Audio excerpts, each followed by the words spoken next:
Chapter 82. If that was the case, many things could be explained. Noxus didn't know that someone had prepared so many backups without him knowing. He shuddered at the thought of the old man in front of him being an enemy. I know that the situation is urgent, but I still need a reason. Why did you help us? Noxus stared at Duke, who was disguised as an old man. Duque stretched out his hands, revealing two old hands that had been specially made up. He gently pulled back his hood, revealing a white beard. Just because I'm a human? Is that a good enough reason? Noxus' body trembled. Right. What a simple reason. In the face of a strange foreign invasion, it was natural for humans to band together to defend against the enemy. Noxus changed his tone. We have many injured soldiers. We will not abandon our comrades. Lads, the second stage. Duque clapped his hands, and a group of peasants rushed out from the back of the mountain. Noxus was no fool. He could tell at a glance that many of the peasants were lumberjacks from the nearby East Cove lumberjacks. They pulled a large number of long ox carts that were originally used to carry logs, eagerly helping the uninjured Griffin Legion soldiers move them onto the ox carts. Noxus was dumbfounded. The other party had prepared so well. Based on the mysterious Magus performance just now, Noxus was sure that he had met a benefactor. Noxus waved to the soldiers. Let's retreat first. Some of the soldiers objected. No, how can we leave civilians behind? Duque laughed. Haha, you're wearing heavy armor. How can you run faster than these unarmed javelin throwers? Besides, I'm the one who stays behind. Do you have any objections now? The moment Duque words left his mouth, the surrounding soldiers were filled with respect. Even the lightly injured soldiers stood up in unison, placing their hands on their chests and raising their swords to the sky. Sword salute. A soldier's most solemn salute to someone worthy of respect. Including Noxus. A total of 300 soldiers saluted to Duque. Duque waved his hand. You can go first. Don't stop me from killing orcs. I'll catch up to you in a bit, and let you watch the second act. While Duque was speaking, an uninjured javelin thrower who was hiding in the firing hole of the fortress suddenly howled miserably. Duque narrowed his eyes and squeezed out a few words from between his teeth. Pain curse. Lothar's expression was also terrible.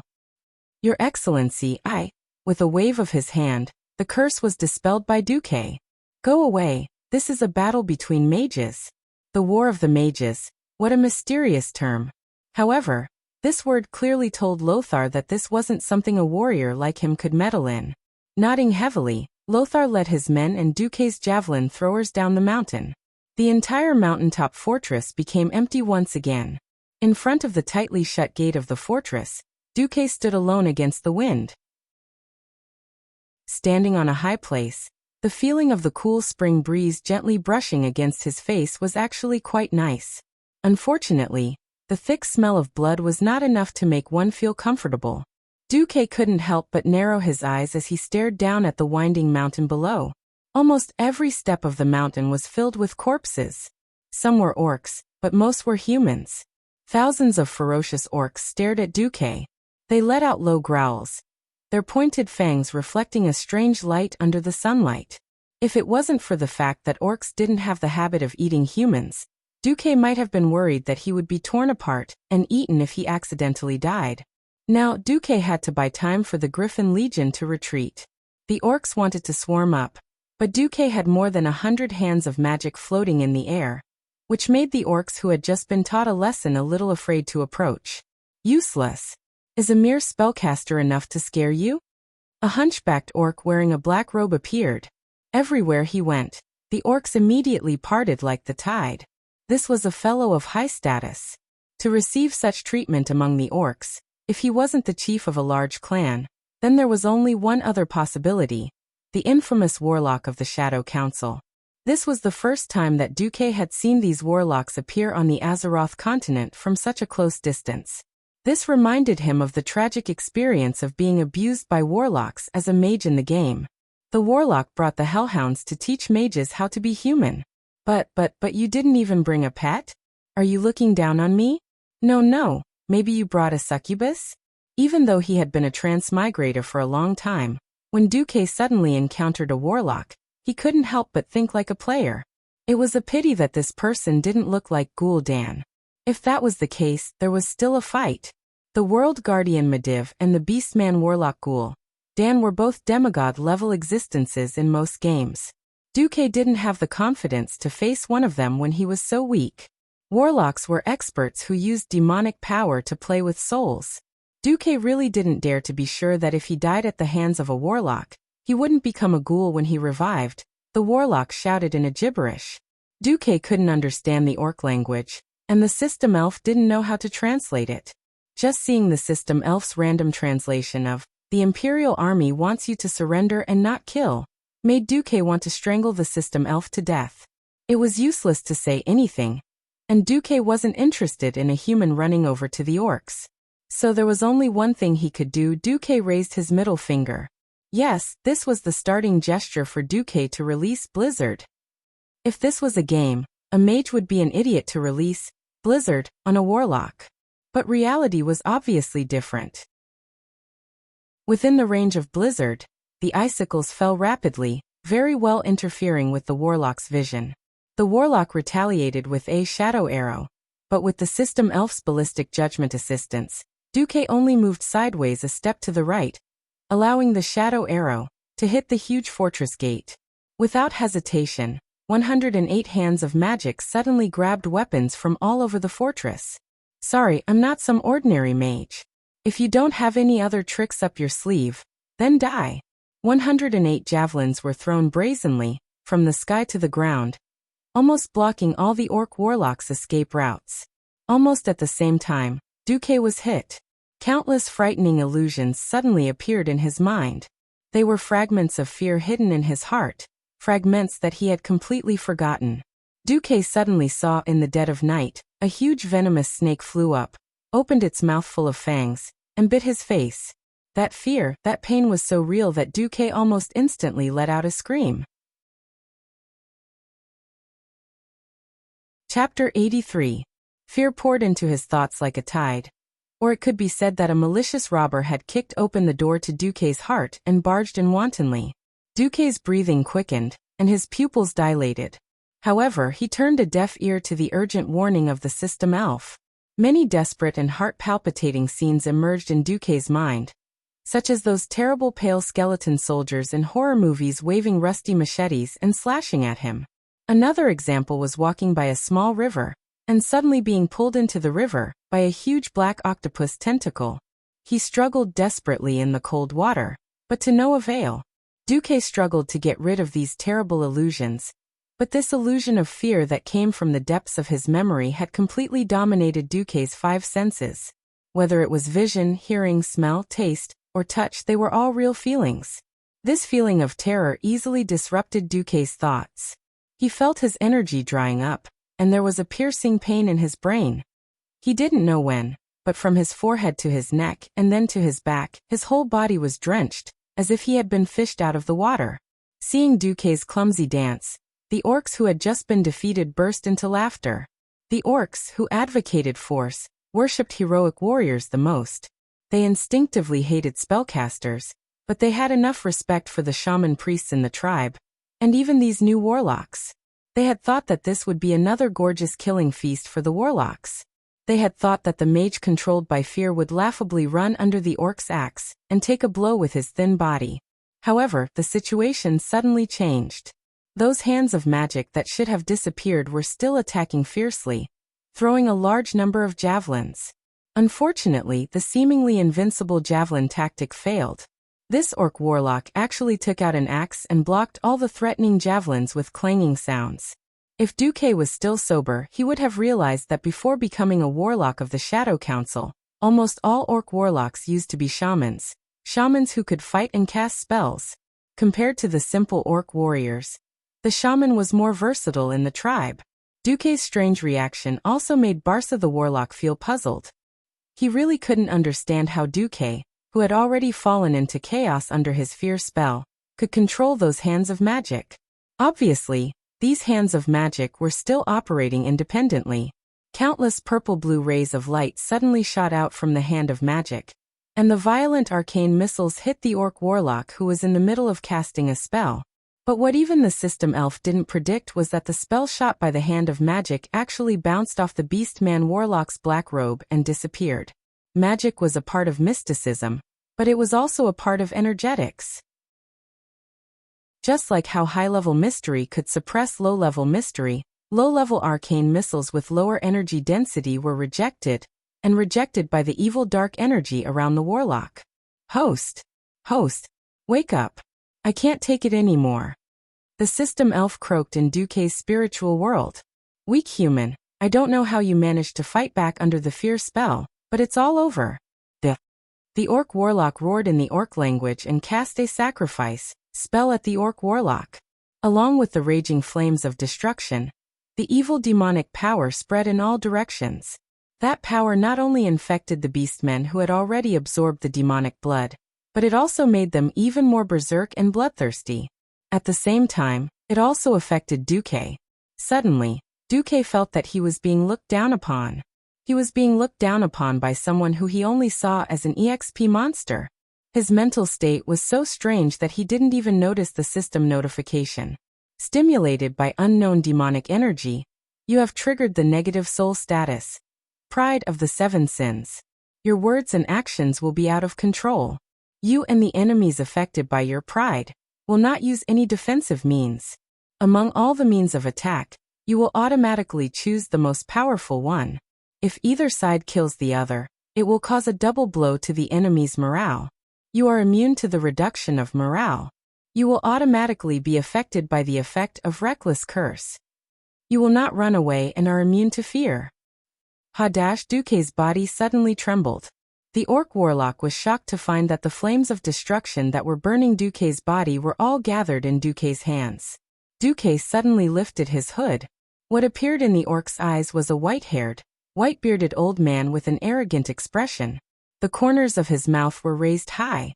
Duque spoke in a strange language that was neither the common human language nor the orc language. Both sides could understand it. This should be some kind of spiritual communication that went beyond body language. Listen up. Green-skinned bastards, my name is Wuxia. Hundred-handed death god Wuxia. The world of Azeroth is my playground. There is no place for ugly monsters like you to join in. Let me tell you, I even killed Gul'dan's boss kill Jaden countless times. Gul'dan is nothing. If you know what's good for you, then scram back to where you came from. Otherwise, Wuxia will show you what regret and despair are. The beastmen were dumbfounded by his words. They didn't know who killed Jaden was, but almost every orc knew how powerful Gul'dan was. This skinny human actually said Gul'dan is nothing? After a short moment of shock, the orcs all roared in anger. But Duque's arrogance did not decrease. He raised his chin high and looked at the millions of orcs like they were trash. Gul'dan's power came from the devil. More accurately, it came from Kill Jaden. This was a top secret. Not many warlocks in Gul'dan's Shadow Council knew about it. But this warlock in front of him was one of them. He stretched out his strong arm and grabbed a chief next to him. Leave this arrogant guy to me. Tell your people not to make a move. Right now, the chief of the tribe was the mastermind. But any chief with a brain knew that the real power was in the hands of Gul'dan and his Shadow Council. The chieftain nodded and barked a few words at his men. Instantly, the entire place was silent. Weak humans. Let me Balsa show you how terrifying the power of destruction is. Duque raised a hand and beckoned with his index finger. Come.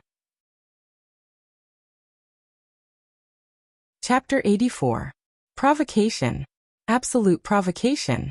Gul'dan's status in the tribe was second only to one and above tens of thousands of people. The Shadow Council was an organization that controlled the power of the tribe. Every warlock had a sense of superiority. Plus, pride had an effect on Balsa and Duque. It was hilarious.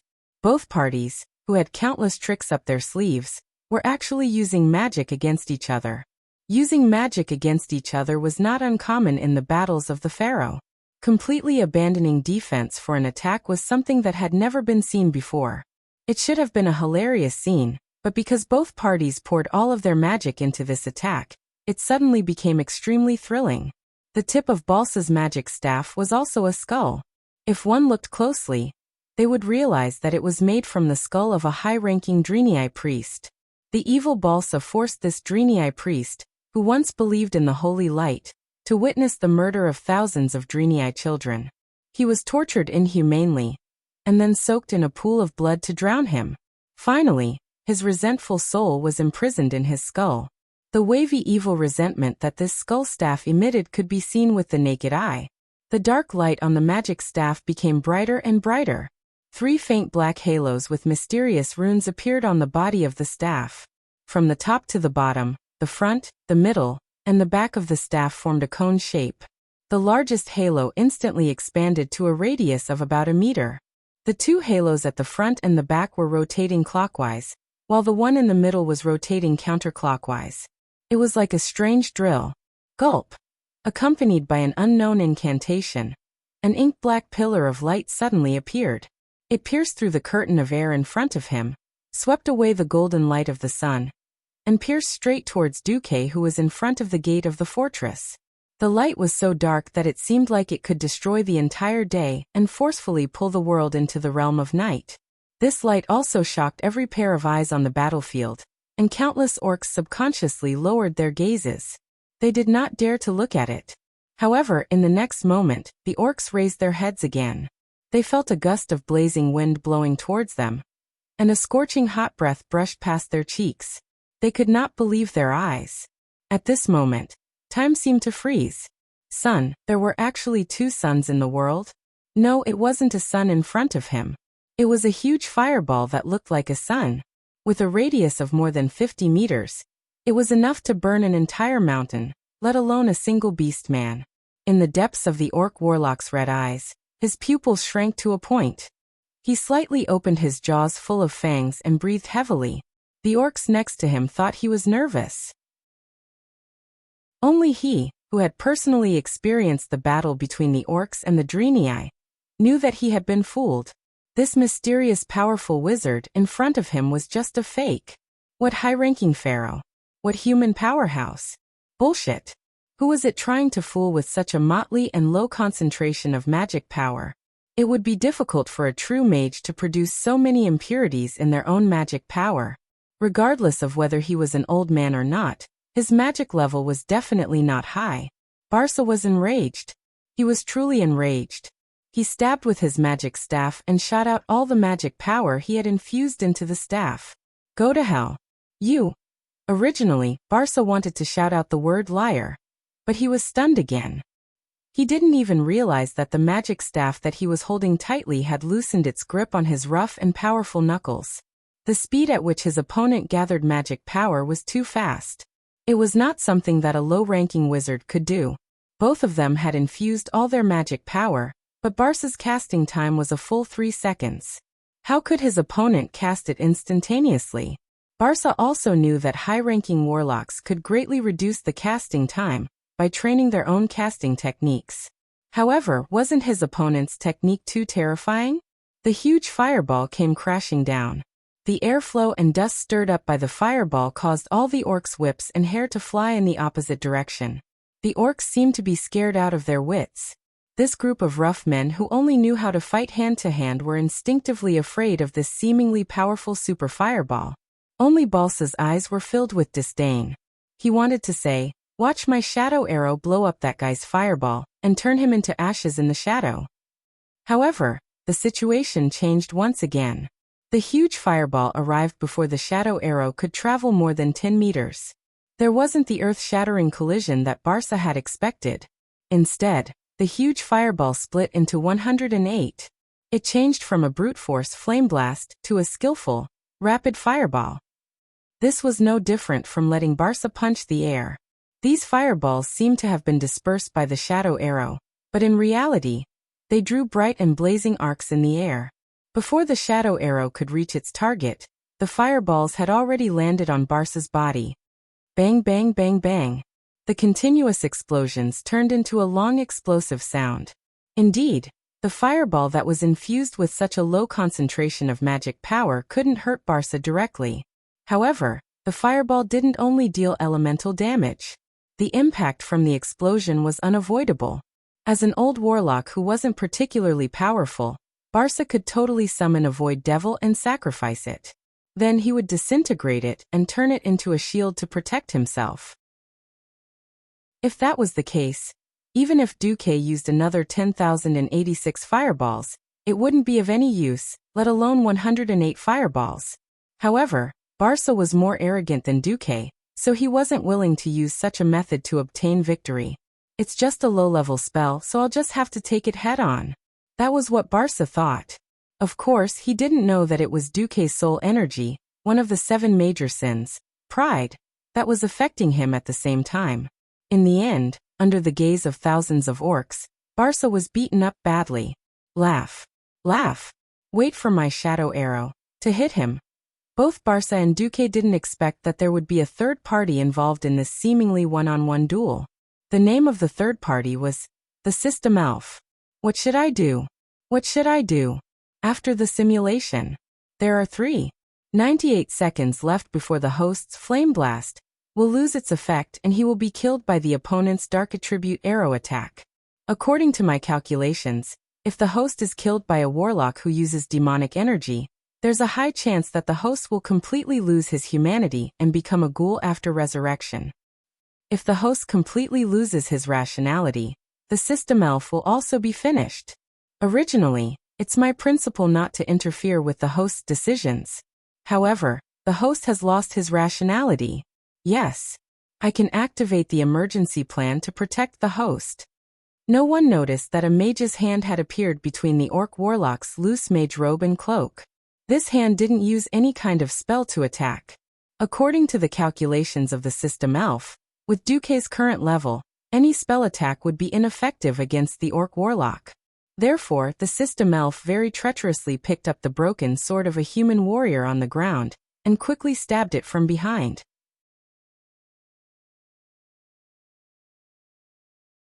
Suddenly, a huge and ferocious figure rushed out from the back of the orc army. Like a bird startled by a ferocious beast, the orcs scattered in all directions. What are you doing? My order is for you to attack. Attack. Attack again. Annihilate all human warriors in sight. What are you guys daydreaming about? Had they killed all the humans? Where is the human chieftain's head? It was the tribe's chieftain named Blackhand the Destroyer. Know we that. Blackhand finally understood what had happened from the little tribal chief's intermittent narration. What? You bunch of trash that tarnished the tribe's honor. Without giving the little tribal chief a chance to explain himself, the huge war hammer drew a terrifying arc in the air, and smashed into the little tribal chief's head with an indescribable force. The upper half of the orc chief's body was smashed into minced meat. Waving the bloodied war hammer, Blackhand pointed angrily at the top of the mountain. The great tribe does not need cowardly orcs. Go after them. Driven by the chief's anger, the once stagnant green torrent began to surge once again. The orcs almost destroyed all the human buildings they could see. After passing through the fortress at the top of the mountain, they arrived at the back of the mountain. The orcs saw the human army's tail. They were moving at a slow speed into the forest at the foot of the mountain. Starting from the forest, that was the boundary of the elven forest. Chase. Behind them was the chief. Firstly, the orcs had lost their path of retreat. Secondly, they were ashamed of their cowardice just now. They roared angrily and waved their battle axes and war hammers as they poured down from the mountain. The orcs' strange movements naturally alarmed Lothar, who was at the back. He and General Seamus, who had just regrouped, looked at each other and saw the seriousness in each other's eyes. Seamus said, "What a terrifying lord. Not only is he extremely powerful, but he also knows the movement patterns of those green-skinned monsters so well." Lothar was about to say something when he suddenly saw a cavalry rushing towards him. Lothar could tell that it was a noble's cavalry, and the leader was Duke Bolvar for Dragon. "O Thoradin the Great above, Lothar! You've survived."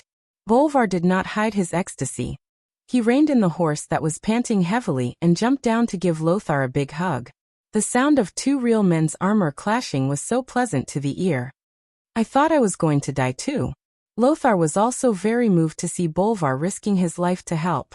As the highest commander of the retreating army and a duke of high status, Bolvar could have just left or sent his subordinates to receive him. But Bolvar had come, and he'd gathered all the private cavalry of the nobles. Looking around at the rather pitiful Griffin Legion soldiers, Bolvar's eyes grew moist. "You've done very well." Bolvar turned his gaze to the torrent pouring down from the mountain. "You guys retreat first. I'll help you launch a counterattack before they descend the mountain and enter the forest." It was not a good idea to charge towards the high ground on horseback. Under normal circumstances, this would be the only way to protect the Griffin Legion. Seamus spoke at this moment. He pointed at the black dot floating down the mountain before the green flood. "It seems that there's no need for that. That lord is here." Bolvar noticed that Lothar had a clear expression of relief on his face. "Which lord?" Lothar sighed. He called himself the 100-handed Reaper Wuxia in the mage's message. "He's the teacher of that Duke Marcus." Seamus added, "A very powerful high-ranked mage." Chapter 86. Lothar patted young Bolvar's shoulder. "Let's go. We'll talk about the details later." Since Lord Wuxia was able to delay the orcs for so long, he must have a backup plan. Backup plan? Bolvar's curiosity was about to explode. "Let's go first," Lothar said without hesitation. The Griffin Legion and Bolvar's 300 cavalry rushed through the forest before the orc army could charge down the mountain.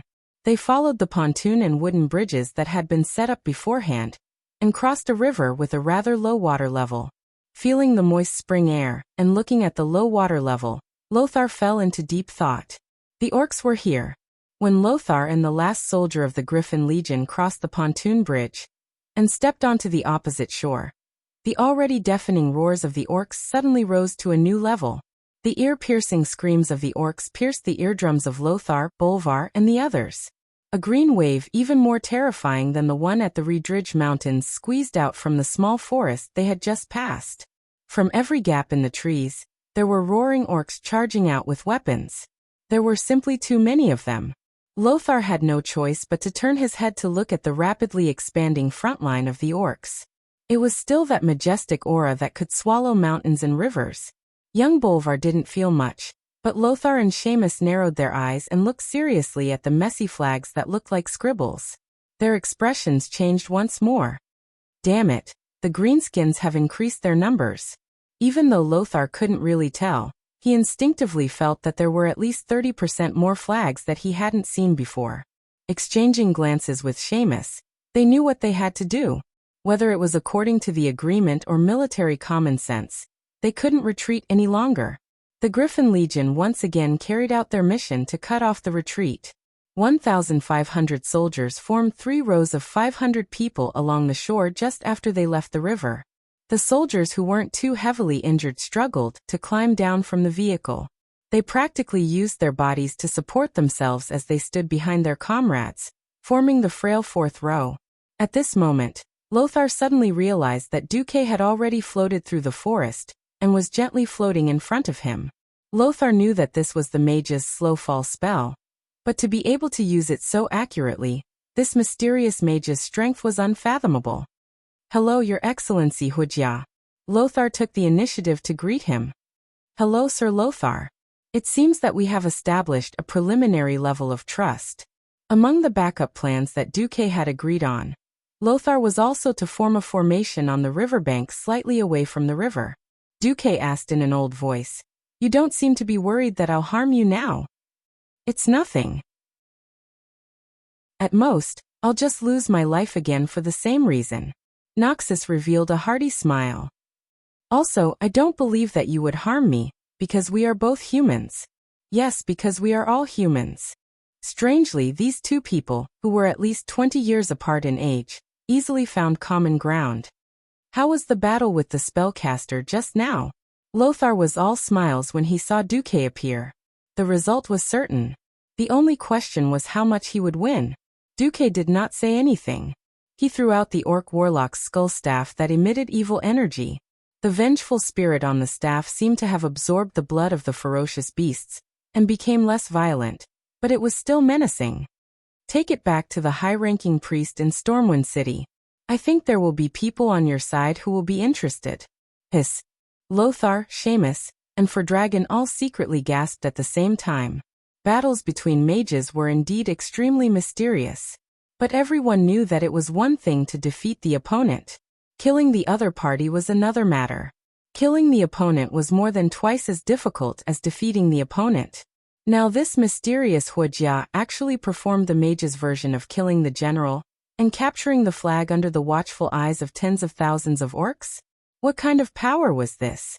They thought of how Duque had suppressed 2 waves of orcs' frenzied attacks by himself and saved the entire Griffin Legion. Then, they thought of how he killed the enemy's powerful spellcaster in front of the formation this time. The 3 couldn't help but raise their evaluation of Duque countless times. However, Duque's performance wasn't over yet. Seeing that the fastest orcs had already rushed to the shore and were about to enter the water, Lothar and the others suddenly felt their hearts in their mouths. The water of this long river wasn't deep. For humans, the water didn't reach their waists, but for the tall and burly orcs, it was only as deep as their thighs. It wasn't a problem at all. If the orcs were allowed to charge, it wouldn't take more than a few minutes for the vanguard of the orc army to cross the river and engage the Griffin Legion. Feeling the gazes of the 3 military bigwigs, Duque smiled lightly and then raised his right hand towards the orcs. In the void, 24 hands of magic appeared. They had the same posture as Duque's right hand. 6 seconds of chanting seemed like a long time, but in the face of an army, it was equivalent to a short instant. Under the gaze of Lothar and the others, 12 fireballs were sent flying. They flew crookedly into the sky and blossomed into fireworks like balls of fire. The other 12 shot into the forest on the other side, instantly igniting the forest. These 12 fireballs were a perfect demonstration of what was called dry wood and raging fire, and the fire actually spread all at once. The orcs who drank the demon's blood were very violent and very brave, but that didn't mean that they were completely irrational berserkers. There were still too many things that they would instinctively fear, such as flames. Countless orcs turned into running humanoid torches in the blink of an eye. They either rolled on the ground in pain, or under the leadership of the smarter ones, frantically rushed into the river to put out the fire on their bodies. Lothar stared dumbfounded at the scene in front of him, his mouth quivering, and finally asked his question. It's still spring, and when we passed through the forest just now, it was still very wet. Duque rolled his eyes at Lothar. I can temporarily turn several miles of land into a tundra. Why can't I dry up that small forest a little? Seamus, Bolvar, Lothar, they were all stupefied. What a terrifying amount of magic power. Was this guy really human? That's right, Duque was using Darson's scorching furnace. His magic power wasn't enough to heat the entire forest to the point of spontaneous combustion, but he could still dry it a little. This was the greatest benefit of inheriting the Sun King's arcane fire circuit. Even though he wasn't a true sky wizard, 3 months of seclusion had allowed Duque to possess a terrifying amount of magic power that far exceeded most sky wizards. Even compared to many Morning Star wizards, Duque's magic power was not inferior in the slightest. Duque's fire stratagem was indeed impressive. At a glance, at least 2,000 or 3,000 orcs were buried in the sea of fire. However, compared to Duque's flawless performance, the corners of Lothar's eyes twitched as he watched the thousands of orcs rush into the river to escape. Chapter 87. That's right, after putting out the flames on their bodies, these crude fellows had already stood up and were laughing at Duque. The beastmen were laughing. Duque was laughing as well. But Duque's laughter was even more carefree and joyful. Lothar suddenly noticed that Duque's eyes were filled with concern for an idiot. What? Was there a backup plan? Lothar was startled. Lothar's guess was right. There really was a backup plan. Did you hear something? Bolvar, who had the best hearing, was the first to ask. In the next moment, not only did Lothar and Seamus hear it, but the rest of the Griffin Legion did as well. At this time, Duque said slowly, Lothar, you'd better have your men retreat another 50 yards. 50 yards was equivalent to retreating into the forest. From a tactical point of view, retreating into the forest was equivalent to not having a formation. But when he thought of how low the water level had been, Lothar understood what Duque had done. It was the spring flood season, and the river should be rising. Normally, the water level shouldn't be this low. There was only one explanation. Duke had ordered his men to build a dam at Steel Lake upstream of the river to hold back the water. This was done after the entire Stormwind army had passed through and entered the Reedridge Mountains. Thinking of how Duke had secretly used the workers from the East Cove lumberyard, it wasn't hard for Lothar to guess that it was these workers who had helped build the dam. Terrifying. Too terrifying. Who would have thought that this mysterious old magus was not only powerful, but also so resourceful? If he wanted to ambush the Stormwind army, not a single one of them would be able to escape. While Lothar cheered in his heart, he was also secretly shocked. Thankfully, this magus isn't an enemy of Stormwind. Lothar hurriedly ordered his men to retreat. For a well-trained army, this wasn't a problem. 10 seconds later, the Griffin Legion's warriors were secretly delighted to see the beastmen who had been laughing at them suffer. With an earth-shaking rumbling sound that could destroy the mind of any tribal warrior, a raging wave that could blot out the sky and cover the earth swept down from the upper reaches of the river. It was mixed with countless debris and the anger of human beings, pouring down in a furious manner. Before the Horde invaded the world of Azeroth, the Bloodring clan was once the most powerful clan in the Horde. Now the Bloodring clan was still one of the top clans in the Horde. Under the leadership of Old Kilrog Deadeye, the Bloodrick clan possessed the indomitable wildness necessary for many years of successful campaigns. For example, attacking the Dreenei Shatrath city. According to the original history, based on their invincible performance in battle, the Bloodring clan was given the responsibility of defending the territory of the dwarves that was previously occupied, the Cosmodan area, and was given the task of attacking the dwarves' old nest, the Iron Furnace Fort. It could be said that these experienced Bloodring warriors who were loyal to the largest clan in the tribe, the Blackrock clan, were definitely one of the tribe's most precious treasures. But now, this army that had joined the front lines under the orders of the great chief, Blackhand, was almost completely annihilated. The few remaining green flags couldn't even barely hold on under the great power of nature. In the blink of an eye, they were completely swallowed up by the flood that was mixed with large amounts of sharp wooden stakes.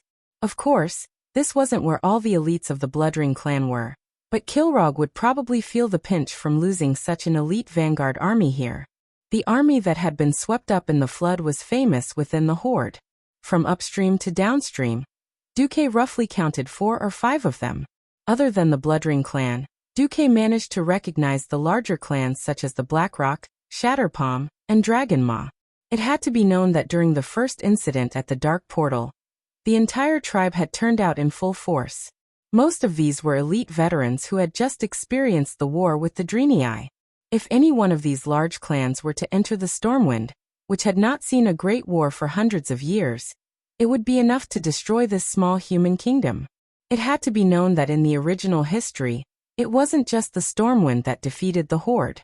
Instead, it took the help of 7 human kingdoms, dwarves, and some elves to defeat the Horde. Therefore, from the beginning, Duke didn't think that his efforts in the Stormwind alone would be enough to completely defend against the Horde's attack. What Duke could do was to bleed the Horde as much as possible before the final battle. Today was the first step. In the original history, these vanguards who invaded the Azeroth would all die. But today Duke had completed their fate in another way. Countless orcs wailed and screamed, trying to escape this death trap before the flood arrived. Unfortunately, they weren't Naga, nor were they merfolk. The orcs who could run as fast as they could on the mountains became incomparably clumsy in the water, and were quickly swept away by the flood. The flood wasn't particularly fatal to the strong orcs, but the sharp wooden stakes in the flood were quite fatal.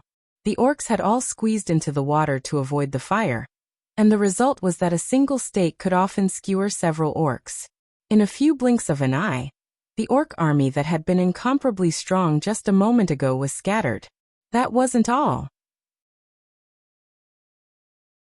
Noxus saw that there were many large ships coming down the river along with the flood.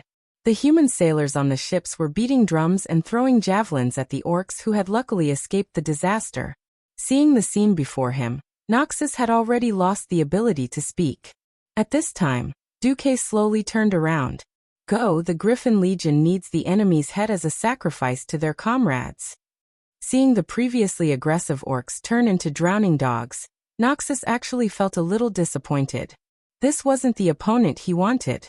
Bolvar stepped forward and patted Noxus' shoulder plate. We all know how strong these green-skinned creatures are. The elven forest can't be defended, and the nobles who have lost their territory need a place to vent. I don't want the Griffin Legion to become a target. Noxus quivered and immediately came to a realization. Yes, he was indeed an outstanding commander, but he definitely wasn't an outstanding politician. In terms of tactics, the Griffin Legion had already done their best. So what? With the Redridge Mountain lost, the soldiers of Stormwind City couldn't possibly be a match for the orcs in the forest, where individual strength was the most important. The nobles who had lost their territory would naturally choose to vent their anger. It was obvious that the Griffin Legion, who hadn't fought well, was the best scapegoat. Noxus couldn't bear to see them being blamed by the nobles after making such a huge sacrifice. Even the compensation would be deducted. Fortunately, if they could bring back enough orc heads, it would be the best proof of the Griffin Legion's bravery.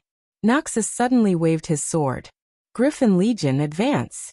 Kill those green-skinned beasts that have come ashore.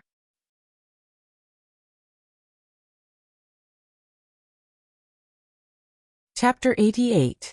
Noxus could clearly feel the sword in his hand trembling from his rage. The blood-stained blade that he hadn't even had time to wipe off glowed with his will. Was it his determination to defend the human world?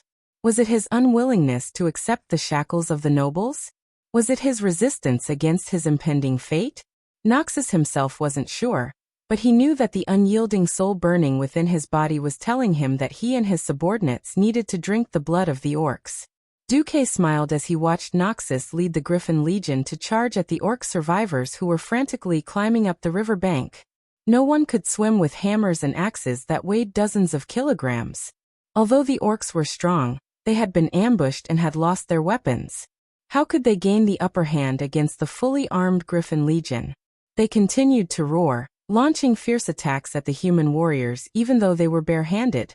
It was a pity that they lacked the heavy hammers and axes that could easily shatter shields. Their attacks weren't much stronger than the wild beasts in the forest. Shield attacks. Mass stabs of swords and spears. Every 5 or 6 warriors formed a small battle group, and they efficiently harvested the lives of the orc warriors. Bolvar's cavalry, who had just joined the battle, did the most damage. They charged downstream at high speed and wantonly killed the orcs on the riverbank. A little upstream from where the orcs had crossed the river, the fire was almost unable to spread in the wet forest. Suddenly, there was a shocking tremor, and many large trees were easily felled. Surrounded by a group of extremely strong orcs, the tribe's chief, Blackhand, the destroyer, arrived at the river bank. When the last tree blocking his line of sight was felled by his personal guards, the tragic state of the tribe was reflected in the chief's eyes. Tragic. Too tragic. Thousands of tribal warriors fell by the side of this unknown river forever.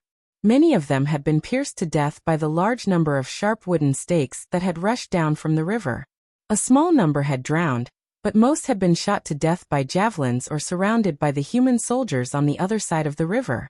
On the other side of the river, the one-sided slaughter continued. The surging waves that were dozens of meters wide prevented Blackhand from sending reinforcements. Roar! Blackhand let out a furious roar from the other side of the river. Apart from that, he was completely powerless. He could only watch as the orcs on the other side of the river continued to fight fervently, but they were still being slaughtered helplessly. There was a striking similarity in history. The two men who were destined to become mortal enemies, the future Azeroth Lion Anduin Lothar, and the current deputy of the great chieftain, Orgrim Doomhammer. Their gazes met in the void across the entire river. This was a very mysterious feeling. It was a premonition that only one of them could survive. It was hard to describe. Of course, for Blackhand, who was standing beside Orgrim, it felt like Anduin was looking at him at this moment. Blackhand let out a deafening roar when he saw Anduin stepping on the back of an orc who was struggling. Puny humans! If you still dare to kill orc warriors, I will cut off your head and use it as a urinal. Of course, Blackhand was shouting in orc language. It did not hinder Lothar and the Griffin Legion soldiers who were across the river from him. All of a sudden, Hundreds of people looked at Lothar. Lothar wiped his bloodied face with his left hand and grinned at Black Hand. Anyone could tell that it was a sarcastic smile. In the next second, he grabbed the struggling orc's head with one hand and cut its throat with the sharp sword. Then, he swung the sword back and forth forcefully to cut off the orc's head. Lothar raised the bloody and ferocious-looking orc's severed head high in his left hand, and roared back at Lothar in a loud voice. "Go to hell, orcs! Long live the King of Rin! Long live the Stormwind! Long live the humans!" Almost all the human soldiers were imitating Lothar. They either raised the severed head in their hands or raised their swords that were stained with blood. All of a sudden, the side of the river became hell for the orcs and heaven for the human soldiers. "Go to hell, orcs! Long live the King of Rin! Long live the Stormwind! Long live the humans!" With lofty sentiments and a spirit that could swallow mountains and rivers, the angry roars of the humans that rejected the invaders soared into the sky. After the orderly shouting, there were all kinds of sarcasm and laughter. "Aha! Go to hell, greenskin monsters! I'll kill everyone that comes. We're not afraid of you, you brute." The provocation of the humans was beyond words. The great chief, Black Hand's green face, was very dark.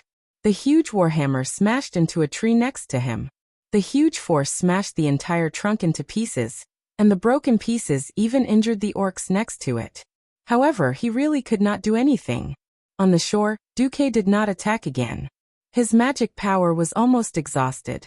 Although the arcane fire circuit was still continuously providing him with magic power, he could clearly feel his spiritual power weakening. Today he had done very well. Even though the total combat power of the orc army was still strong, he knew that he had done the best he could. In the dark, the long river of fate suddenly lit up with a little light. That light was so weak compared to the entire long river, that it was not even considered bright in the light of fate of the billions of creatures in the entire Azeroth. But after all, Duque had cast a new fire seed of fate on this land that was about to fall into the dark rule of the orcs. Perhaps this fire seed would be extinguished. Perhaps at the right time, the fire of hope would extend out from this fire seed and burn all the claws of the demons. No matter what, this was the first time that Duque had tried to change the flow of fate. It seemed that it was quite successful. In this battle, Stormwind lost. Whether it was in terms of tactics or strategy, the defending army led by Lothar was a failure. A total of 3,000 elite soldiers of the Griffin Legion, and the same number of garrison troops were forever sleeping at the pass of the Red Ridge Mountain. And their failure also caused Stormwind to be strategically passive. There was no place to defend. In this life, the water of the Stone Tablet Lake benefited more than in the game. Duque played with fire and water at the same time. But this still could not reduce the orcs' advantage in combat. After a short loss, Gul'dan sent out more tribes to invade the Elven Forest from multiple fronts. Their attacks were definitely faster and fiercer than what Duque knew in the history. But that was not something that Duque could control. The soldiers of the Griffin Legion returned to Stormwind City after a few days. In this era, people had a very direct way of expressing their feelings towards the returning army. People would not be stingy with their praise and enthusiasm for the victorious army. As for the defeated dogs, people would give them the cruelest of curses. They should have cursed and mocked them. But towards the Griffin Legion, their expressions were very complicated.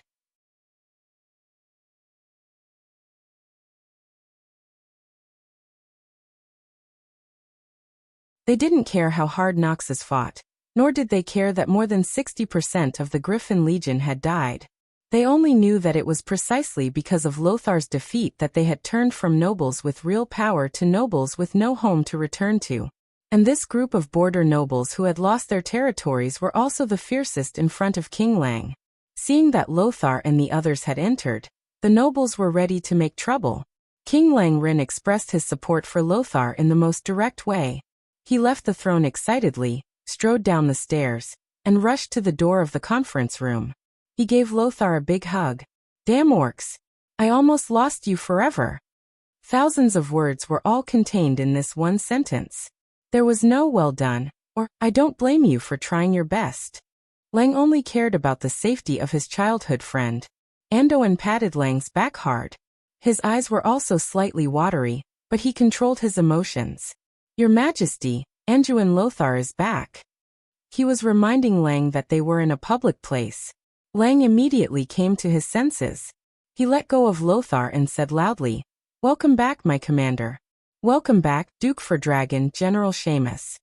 In the face of the king's public support, the nobles had to swallow their words even if they wanted to make things difficult for Lothar. Lang sat down again. "All right, everyone, and I have seen the report. As the ones who personally fought against the green-skin monsters, Lothar or Bolvar, who can tell us how powerful those monsters are?" Bolvar was the first to bow.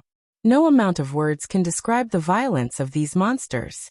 Let everyone see for themselves." Bolvar clapped his hands, and the door of the conference room opened again. Along with the stench of blood, a barbaric aura that seemed to have come from ancient times rushed out. 2 guards pushed in a huge cage with wheels. Around the cage were 12 fully armed guards of the Wang clan, each of them holding a shield and an unsheathed sword. After seeing the huge and burly figure in the cage, almost all of the nobles in the conference room felt their eyelids twitch violently. Some of the more timid ones even let out a cry of surprise. Bolvar continued to introduce, "This is the green-skinned monster that we fought in the Redridge Mountains. We will call it the Orc for now." With a wave of Bolvar's hand, the cage was immediately opened. 6 incomparably strong men with bulging muscles stepped forward and pulled on the shackles on the beastman's wrists and ankles. They lowered their bodies and prepared to exert their strength. Lothar gently pulled out his sword and stepped forward to block half of Lang's body. Their large formation made Lang and most of the nobles who had never seen an orc frown. Bolvar nodded at the royal court mage who was guarding Lang. "Master, you can remove the sleeping curse from this orc now." Lang nodded. The court mage softly chanted a few spells, and the orc clearly moved. Arg! The next moment, a roar that sounded like that of a prehistoric beast rang out, causing several nobles to lose their chairs and fall to the side. Without any questions or probing, the orc who had consumed the demonic blood immediately attacked the nearest human. His outburst was so fast that the 6 strongmen couldn't stop him in time. One of the men who could not stand steadily on his horse was even dragged in front of the orc. The orc moved quickly, but the royal guards were even faster. Almost at the same time, 7 or 8 swords had already pierced into the orc's body. Seeing that the orc was not going to live, the ferocious orc once again displayed his ferocity to the upper echelons of Stormwind. He opened his mouth full of fangs and bit down on the man's shoulder, tearing off a fist-sized piece of flesh. Immediately, the man became a bloody mess. Fortunately, the man tilted his head at the critical moment, or else he would not have been bitten on the shoulder, but on the neck. The orc quickly breathed his last. In the huge conference room, only the low moans of the man and the pungent smell of blood could be heard.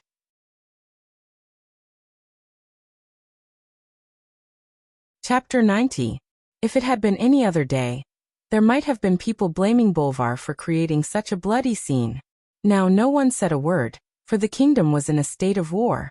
Compared to the nobles who knew nothing about the orcs before, they now had a simple and straightforward understanding of their strength. They began to understand why the vast territory of the kingdom had fallen in the blink of an eye.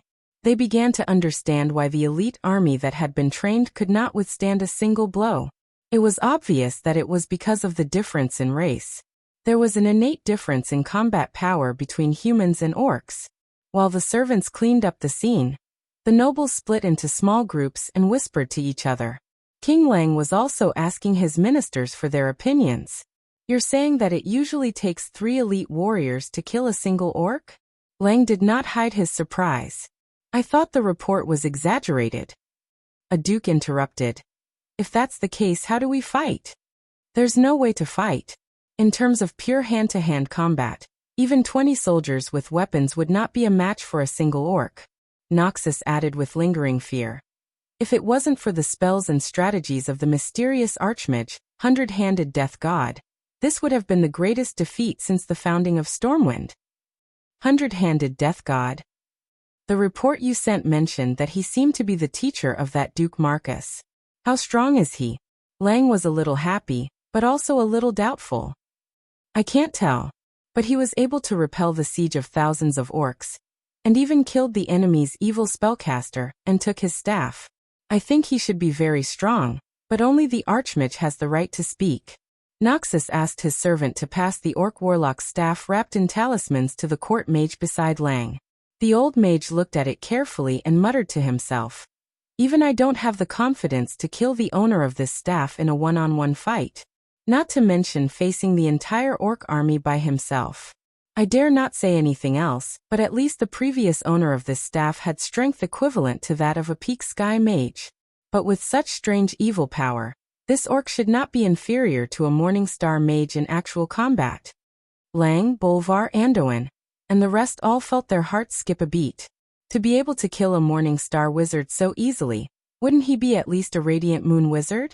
In the entire world of Azeroth, there were very few powerful mages. Naturally, the strongest was the Guardian Medivh. Under Medivh, there were only 2 Breaking Dawn mages that were generally acknowledged by the world. The Dalajan Great Master Antonidas, and the Kuel Salus High Elven Sun King Anastrian. Although there were quite a few Radiant Moon mages, there were at most 10 of them, and most of them were members of the Tirisful Council. Unfortunately, Stormwind didn't have a single Radiant Moon mage. An existence that was likely to be a Radiant Moon mage was enough to make people tremble, but a master tactician as well? The series of fire and water attacks broadened the horizons of these generals, who only knew how to fight head-on. Now that they suddenly heard that Duque had such an amazing teacher, Lang and the rest's evaluation of Duque rose by leaps and bounds. It turned out that a great teacher produced a great disciple. No one would have thought that Duque would have such a trick up his sleeves. He was the teacher, and he was the disciple. They would only think that the reason why Duque was able to make such a name for himself as the Sea King was because he had an expert guiding him from behind the scenes. King Lang asked tentatively. Noxus said that His Excellency Wuxia has the mage imprint of the royal family mages. The old court mage shook his head. The emblem of the royal family mages is just a simple way to distinguish between friend and foe. For powerful mages, this kind of ordinary arcane emblem is easy to imitate. This doesn't prove anything. Lang was obviously disappointed. After losing Medivh, he suddenly heard that the other side also had a mysterious and powerful spellcaster. The need for mages made Lang instinctively yearn for a more powerful mage to rely on. What a pity. The servants cleaned up the meeting hall, and the hall fell into a mix of emotional and rational arguments. In fact, everyone knew that it was impossible to win with just Stormwind. Preliminary estimates put the number of orcs at no less than 100,000. According to the battle casualty ratio of 1 to 3, even if all the adult men in Stormwind were counted as elites, it would not be enough to kill them. But it was impossible to give up the territory of Elven Forest just like that. As the core of the entire kingdom, more than 70% of Stormwind's citizens lived in Elven Forest. If all the citizens were to move to Stormwind City to seek refuge, just the food problem alone would make Lang's hair turn white. The only good thing is that we opened up the sea route. Now, food from the western wilderness can be continuously transported to Stormwind City through the sea route, temporarily filling up the food shortage in Stormwind City. It would have been better if Bolvar had not mentioned it. Now that he mentioned it, Lang could not help but think of Duque's kindness. There's no other way. We'll ask for help from the other major human kingdoms. These green-skinned creatures will soon not only be a matter of our kingdom, but a disaster for the entire human world, and even the world of Azeroth. Lang's words unfortunately hit the nail on the head. The huge orc army had long been dissatisfied with just half of the Redridge Mountains and one elven forest. Just as the great Mongolian navy's goal was the Sea of Stars, the orcs' goal was the entire world of Azeroth. In addition to attacking Stormwind from the west, the orc army also split up a division to cross the Redridge Mountains and the future Burning Steppes to the north. They crossed the barren lands and killed their way to Dan Maluo in the middle of the Eastern Kingdom's mainland. Yes, the orc army of tens of thousands, led by the Bloodring clan of the tribe, went to find trouble with the dwarves. Not only that, there were also some small tribes who chose to go all the way north, killing their way into the territories of the Kingdom of Torrential Fort, and even the Kingdom of Alterac. Since April, Lang had sent out letters asking for help to all countries, but the response of the countries had been slow. These countries that were thousands of miles away instinctively thought that Lang had seen wrongly, and thought that the trolls were some kind of orc. It was not until July, when the green-skinned orcs appeared indiscriminately in the territories of several human kingdoms, launching attacks on human villages, towns, and even fortresses, that the higher-ups of the various countries suddenly realized that this was a large-scale invasion against the entire continent, and even the entire world. And at this time, more than half of the territory of the Elven Forest in Stormwind had fallen. At this time, a piece of news that shocked all of Stormwind, and even the entire world, came. Medivh had officially rebelled, and he had killed the entire Council of Six of Tirisfal. His mother, Aegwyn, rushed to Karazhan, but was also defeated by Sargeras, who already had all the power of a guardian, and disappeared.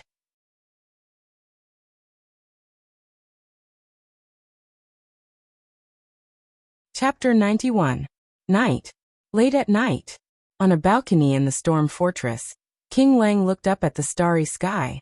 In the deep universe, the light of a few stars that were usually bright intertwined with the light of a rising crimson demon star, as if a fierce battle was taking place. Immediately, the huge shadow of the demon star easily shrouded them, and the stars became dim and wobbly. 1, 2, a total of 6 meteors streaked across Lang's vision, and then disappeared into the endless darkness forever. There was also a bright star that had been guarding the sky above the world of Azeroth for thousands of years. This made Lang's mood extremely gloomy. Anduin Lothar came to Lang's side. "Lang, what are you thinking about?" In private, Anduin was not Lang's subject, but a good friend of 30 years. "Anduin, I'm thinking, is our friendship with Medivh just an illusion? Why would he do such a thing?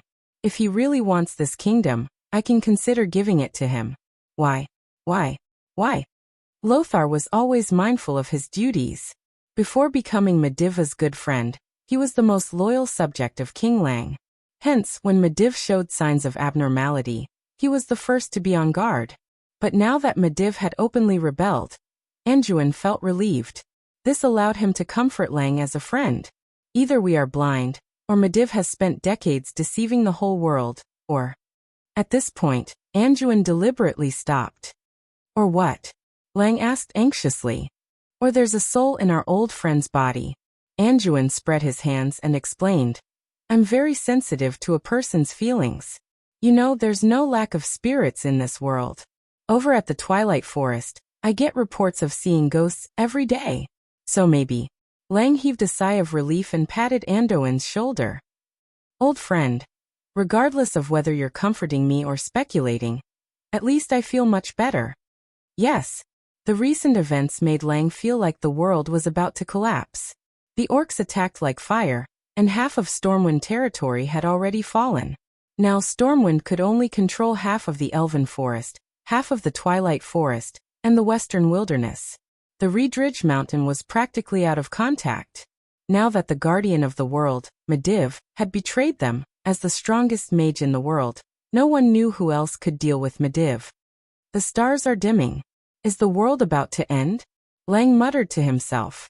Anduin pointed to the starry sky, and said in a heroic voice, "Look, Lang, the stars are shining in the starry sky, but among the stars, some will become brighter, and some will become dimmer before falling. Don't you think that the extinguishing and illuminating of the stars are like the lights of our mortal world?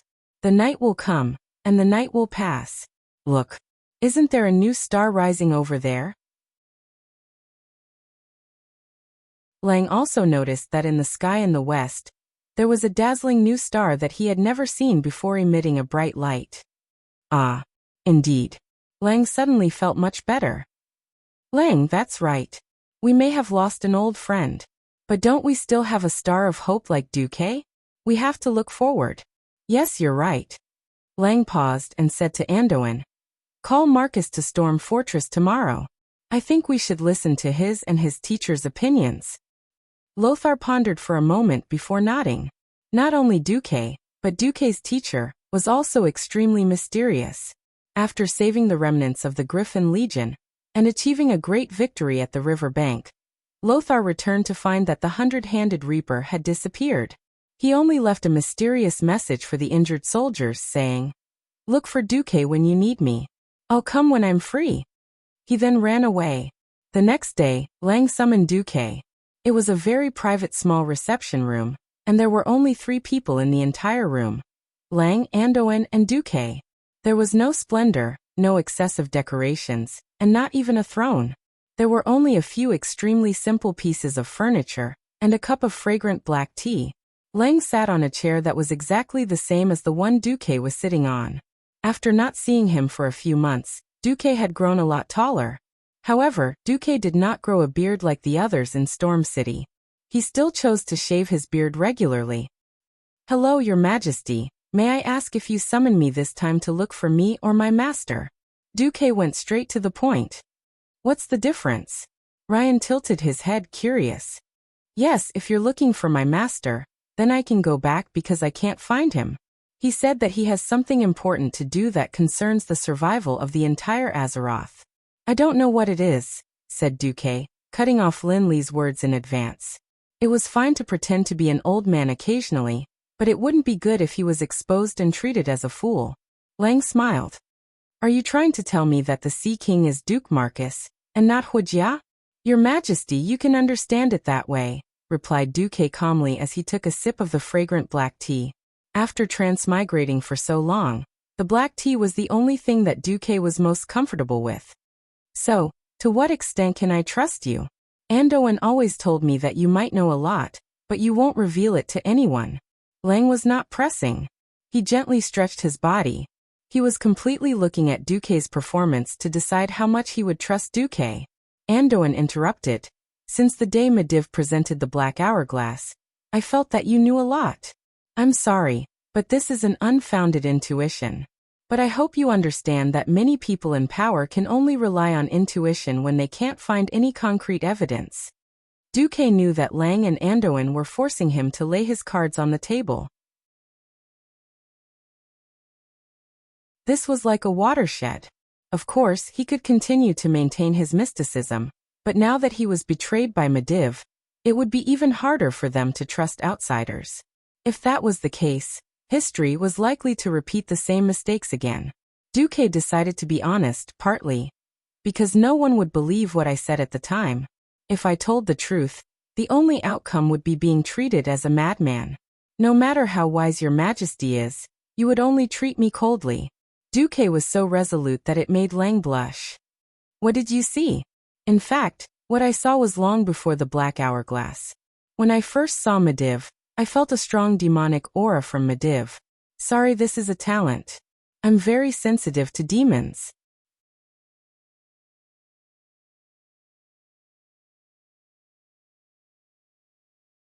Chapter 92. Hiss. Lang and Andoin gasped at the same time. But Duque's shocking words were yet to come. "After I returned, I went to Master's secret library and read a lot of information in private.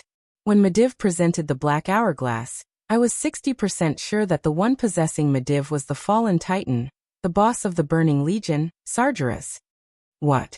Medivh was possessed by Sargeras?" They really didn't know whether to be surprised or happy. At this moment, their mouths were filled with mixed feelings. They completely understood why Duque chose to keep his mouth shut and keep it a secret. What was Duque's identity at that time? Even now, if Medivh hadn't exposed himself, they would still be in the dark and wouldn't know that Medivh had betrayed them. After all, a Black Hourglass couldn't prove anything. Now Duque actually pointed out that it was Sargeras' doing. Lang and Andoin were both happy and afraid. They were happy because their old friend Medivh might not have really betrayed their friendship and the whole of Azeroth. They were afraid because it was Sargeras. As knowledgeable and cultured nobles, of course they knew who Sargeras was, and what he had done to the world of Azeroth 10,000 years ago. "How are you sure it was Sargeras?" Andoin asked tentatively. "This is not a secret, and many mages know about it. More than 320 years ago, the previous guardian, Medivh's mother, Aegwynn, went to a magical world. She stopped a group of demons who were hunting dragons, and then encountered the Burning Legion's demon king, Sargeras. Using the power of the strongest mage group in the whole of Azeroth, the 6 members of the Tirisful Council, She defeated the Demon King and sealed his body. Sealed? Lothar asked. The specific matters were not recorded in the documents. I guess only the people of the Tirisful Council would know. However, I can tell from that incomparably dark Titan aura that only Sargeraz's soul could be so powerful. Even if Duque used an uncertain tone of speculation, Lang and Anduin had already instinctively believed that it was a fact. Because this was the truth, and Duque's words were only a hint to them, they would naturally verify Duque's words through all kinds of information. King Leon's 10 fingers dug deep into his thick hair, and his eyes were a little unfocused. This is bad. If the Demon King steals the Guardian's magic, then the Tirisful Council will fail. Egwene will also fail. Doesn't that mean that no one in Azeroth can deal with Sargeras? Oh my god. Stormwind is almost over. How can I, the ruler of a fallen kingdom, face the late Emperor? Anduin had never lacked courage, but at this moment his face was ashen. At this moment, the whole meeting room seemed to be under a spell that stopped time. Duque stood up proudly under the stunned gaze of Lang and Anduin. He raised his head and said softly, "No need to say more, Your Majesty. Things can still be salvaged. Please be confident." Confidence may not necessarily win, but without confidence, you will definitely lose. If you don't even have confidence, how can you get the people, the soldiers, and the nobles to support you, trust you? Since I, Duke Marcus, and Anduin Lothar are standing here, and since there are millions of people who support you, before we all fall, who dares to say that the future of this kingdom is bound to be destroyed? If the destruction of Stormwind is inevitable, then let me change it for you with my own hands. From the moment I knew that things were bad, I have been preparing for this day. I had hoped for countless times that it was just my ineffective effort. But since all of this has really happened, in order to prevent more people from crying, and to stop the grief of the Griffin Legion who sacrificed their lives in the Red Ridge Mountain, shouldn't we work harder to avoid all of this?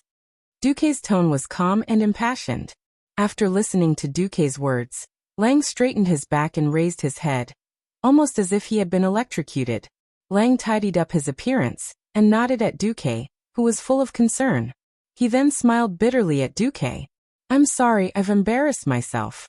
As a king, I have to be an example to the people and nobles. I really lost my composure just now. Well, Duque, I think you have thought of many ideas. Take them out at once, don't hide them." Anduin also gave the most sincere smile to Duque. He also realized that Lang had been depressed recently, and did not expect Duque's encouragement to be so effective. "Do you have a map?" Duque asked Lothar. As the supreme commander of the kingdom's military affairs, Lothar always carried a simple map with him. He spread out the map on the coffee table. Duque pointed at the map and said, "First of all, fighting against the entire orc tribe is not a matter for Stormwind Kingdom alone. Your Majesty, if you can't get reinforcements from the Rotterdam and the Torrent Castle in the short term, you have to be prepared to defend Stormwind City to the death. If there is really such a thing, I strongly suggest that Your Majesty let the women and children cross the sea to the north first, passing through the dwarven territory of Danmoro, that is also exposed to the orcs' attacks, and directly to the Hillsbrand Hills in the north. Because there, Your Majesty, you will receive sufficient support from several other human kingdoms. We can transport the women and children back to Stormwind to continue with the military supplies and soldiers." In a situation where the dwarves' Iron Stove Fort was being attacked by the Horde, what Duque said was right. Lang and Anduin nodded at the same time. In fact, in history, the defeated Lothar had also brought the defeated troops and people of Stormwind to do the same thing. However, the situation in Stormwind was not that bad yet, so Duque did not propose a national retreat. Seeing that Lang had agreed, Duque continued, "Secondly, I suggest building a fortress defense line near Gold's Higher Town." Anduin interrupted. "That's useless. We have already proven with blood at the Red Ridge Mountain that a simple fortress can't stop the attack of the orcs." "No. That's because your battle strategy is wrong." Duque took out a blueprint from his arms and handed it to Lothar. "Build it according to my model, and I guarantee that it will be able to continuously bleed the orcs." Lothar was a man who knew how to use weapons. As soon as he saw Duque's blueprint, he immediately agreed. Thirdly, I strongly suspect that Medivh has a direct connection with the invasion of the orcs. So, I suggest that the two of you consider whether to send a commando team to attack Karazhan directly. Lang's face froze, and he began to stammer. Medivh is controlled by Sargeras. Yes, he betrayed the world of Azeroth. But what is the direct connection between attacking Karazhan and solving the crisis of the orcs' invasion? Just as Lang was unable to make a decision because of his feelings, a royal guard knocked on the door and walked in. Although he had deliberately lowered his voice, Duque still heard it. A strange female orc has come. She speaks fluent common language and says that she wants to see His Majesty. She also brought the corpse of Medivh's disciple, Khadgar. What? Khadgar is dead.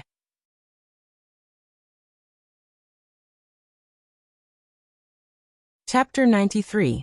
At this moment, Duque felt as if a million alpacas were galloping through his heart. He walked back and forth, trampling on Duque's heart. Even though Duque could revive, he would not die as long as he could.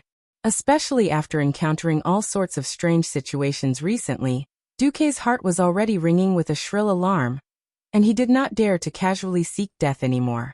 After going through his battle records, Duque discovered that he was in a serious situation of the 7 great sins for the second time.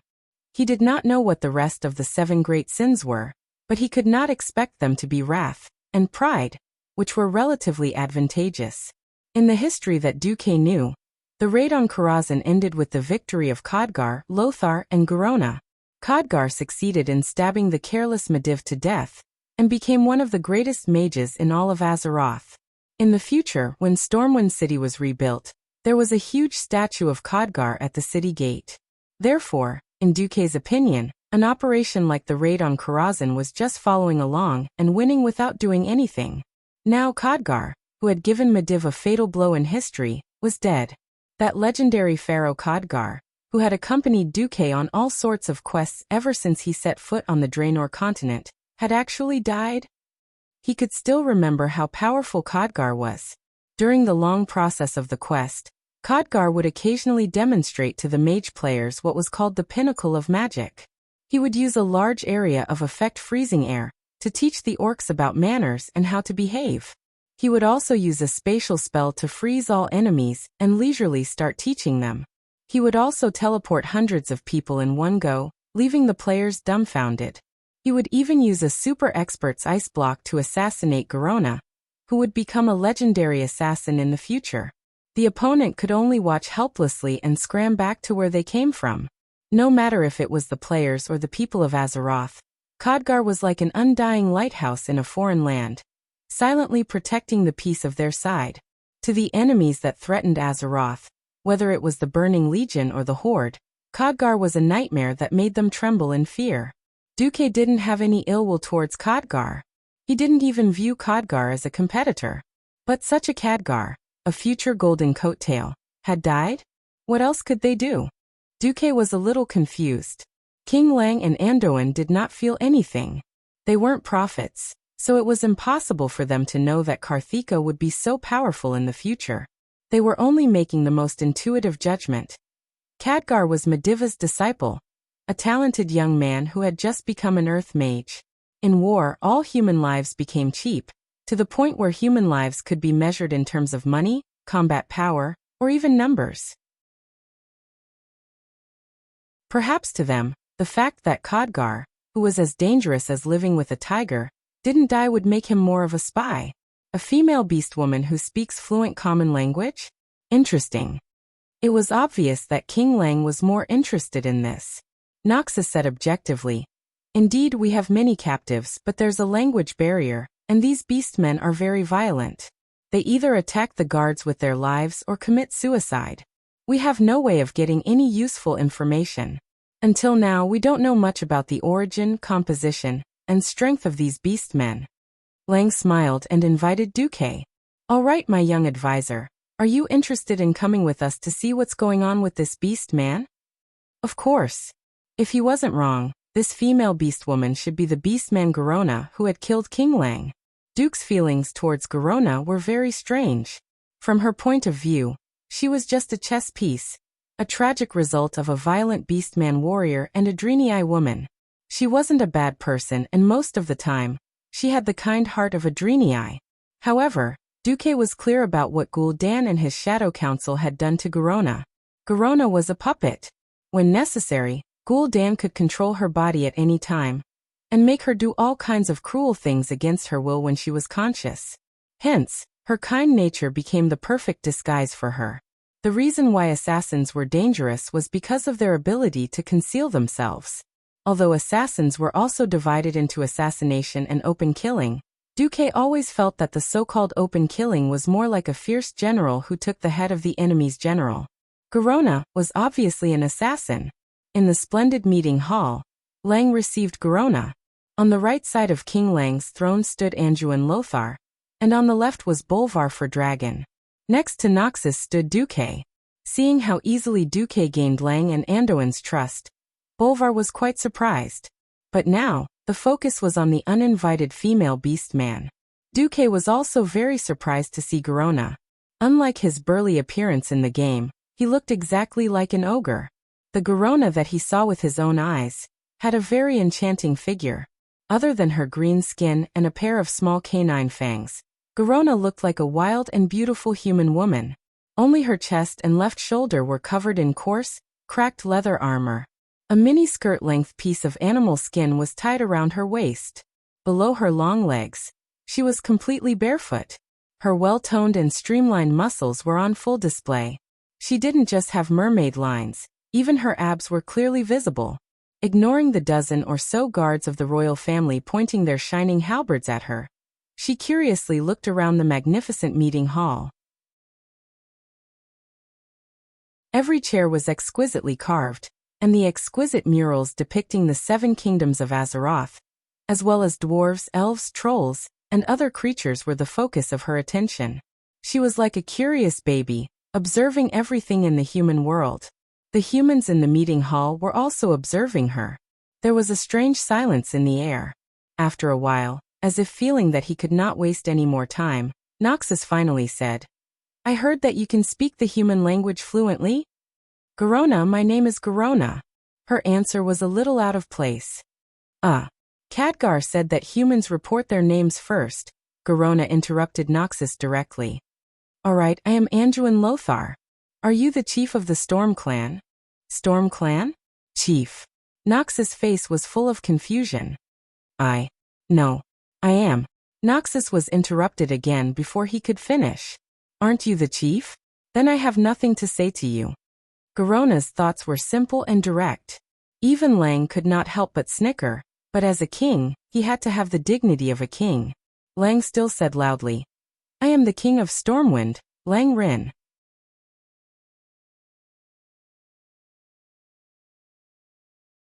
Chapter 94. Garona tilted her head, seemingly thinking about the meaning of the word king. Lang smiled. "If you think that the supreme leader of a force is the chief, all right. I think I'm the chieftain of the Storm Clan as you know it." Garona tilted her head to the other side, her face full of doubt. "You don't look like one." The simple and straightforward answer made Lang almost choke to death. This time, it was the 2 bastards Lothar and for Dragon who snickered. Lang seemed to be quickly examining himself to ensure that his appearance was correct. After confirming that there was nothing wrong with his appearance, he asked, "Why don't you look like one?" "Because you're weaker than Anduin. You're even weaker than the male next to you." Garona pointed at Bolvar. "In our clan, only the strongest warrior is worthy of being the chief." Lang was speechless. Frankly speaking, as a busy king, Lang was also strict with himself, and trained his skills every day. Lang dared to say that he could easily defeat the kings of the other 6 human kingdoms. Unfortunately, his strength could not compare to that of Lothar, who was currently recognized as the strongest human. Duque had always thought that if the powerful first-generation paladins were to appear in the future, they might not be able to defeat Lothar without the power of the Holy Light. Moreover, Lothar was now in his 40s, and had long passed the most powerful age of a warrior. In fact, Lothar was still the most powerful at his peak. In order to avoid the awkwardness of the topic, Lothar held back his laughter, and stepped forward to smooth things over. We humans do not determine who is the chief purely by force. If there's time in the future, we'll let you understand. Now, shouldn't we get down to business first? I heard that you brought Khadgar's corpse? Ah yes. Khadgar's corpse, which was still warm, was carried in.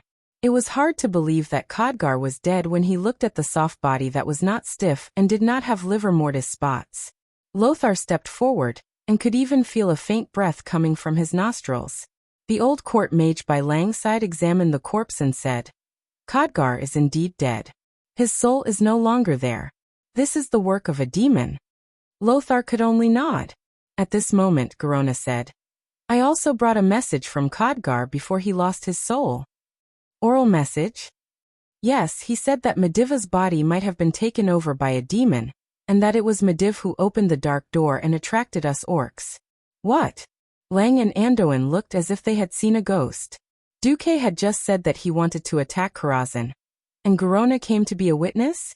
If they weren't absolutely sure that Khadgar had been in Karazhan all this time, and that Medivh had betrayed them a long time ago, they would have suspected that Duque had killed Khadgar and sent a female beast woman to testify against him. Duke didn't say anything. He stood there with a wooden expression, a perfect performance of what it meant to be a wooden man. He didn't need to say anything more. As a transmigrator, if he didn't even have the ability to profit from spoilers, then he couldn't be called a transmigrator who was familiar with history. He knew very well what Lang and the others were thinking, but it didn't matter if Lang and the others were in awe of him or his so-called teacher, the hundred-handed reaper. Anyway, there was only one master and disciple. Whoever gained fame would definitely benefit Duque. There was only one thing on his mind now. How to successfully attack Karazhan and kill Medivh. As Duque had expected, Garona took out a book of evidence. It was a magic book that emitted a strange aura. The protruding cover of the dragon bone ring was glowing with faint arcane energy. The ripples spread out in all directions like ripples on water. All the ripples formed a net, which in turn absorbed the light and heat from the surroundings back into the magic book, forming a subtle small cycle. More importantly, for no reason, everyone felt the aura of fate. It was a very mysterious feeling. It was as if their future, and all their hopes were on this book. However, as soon as they were more than a meter away from the book, they couldn't feel anything. This magic book told everyone that it was different from the others in this way. This is... The aura that flowed out from the magic book shocked even the court mage that Lang trusted the most. Garona handed the book to the guard, who then presented it to the court mage. Sure enough, Lang and the others saw that there was not only information about astral travel, but also a lot of information about the dark portal. Khadgar even used labels to annotate the key pages. The old court mage muttered to himself, the information should be real, but my only question now is, there are at least 100,000 magic books in Karazhan's library. How could a mere Khadgar easily find this evidence? Garona was confused. She couldn't understand the doubts of these humans. Didn't Khadgar say that as long as he took out this book, he would be able to convince the chief of the Storm clan that Medivh was the culprit? At this time, Duque's voice suddenly rang out. Maybe this is a backup plan of the Tirisful Council. I don't believe that the old cunning fellows of the Tirisful Council would be so stupid as to let Medivh capture them all after receiving the warning, and not put up any effective resistance. Lang and Anduin both gave Duque a look that said, "You're really amazing." Duque was like a beacon of light in their lives. Every time they were lost, Duque would jump out and point them in the right direction. The old court mage nodded. It's very possible. According to the information I received, Medivh tricked the 6 of them into coming to Karazhan under the name of a powerful demon appearing in Karazhan, and he needed the council's help. But how can we prove this? Can I take a look at the magic book? Duque asked. Lang nodded lightly. So Duque held the thick magic book and started pacing left and right. Duque couldn't understand the magic book itself. It was encrypted in Elven language, and even 99% of the elves wouldn't be able to understand it. He was waiting for an opportunity. As he paced back and forth, he moved the magic book closer to Khadgar's left arm. Then a miracle happened. A mysterious shadow in a black robe appeared in front of everyone in the meeting hall. He waved in Khadgar's direction, guiding him over. Khadgar's response was his left arm that was glowing. The old court mage muttered to himself, "Yes. That's right. This is it. The mark of the Tirisful Council. Only people who work for the council have a magic mark." It attracted the council's backup. Oh. Damn, could this be Aladi's aura? Aladi? Lang and Anduin's curiosity was about to explode.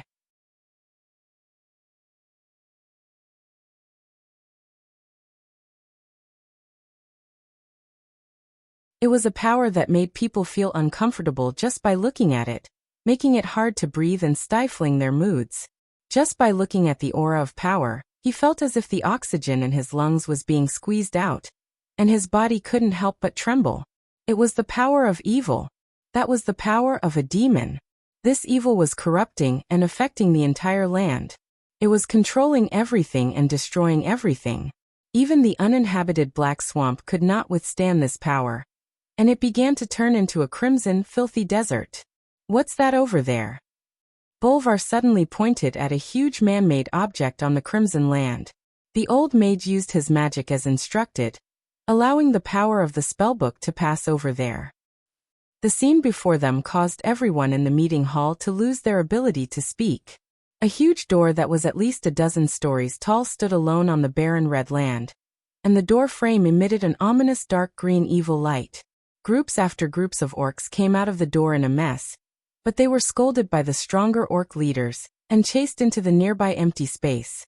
The material used to build the door could not be seen by sight, but it was clear that the design of the door was very much in the style of an ancient temple. At the top of the huge door frame was an extremely ferocious relief of a giant snake with its mouth wide open. On both sides of the door frame were relief sculptures of two hooded human mages wielding swords. As if it was specially displayed, Lang and the rest could see the face on the relief sculpture through the shadow of the hood that should have been shrouded in black fog. The two relief sculptures on the left and right had the same face. It was the face of the former guardian of Azeroth, Medivh. In the next moment, the stone relief sculpture of Medivh seemed to come to life. No, it was completely the will of Medivh descending.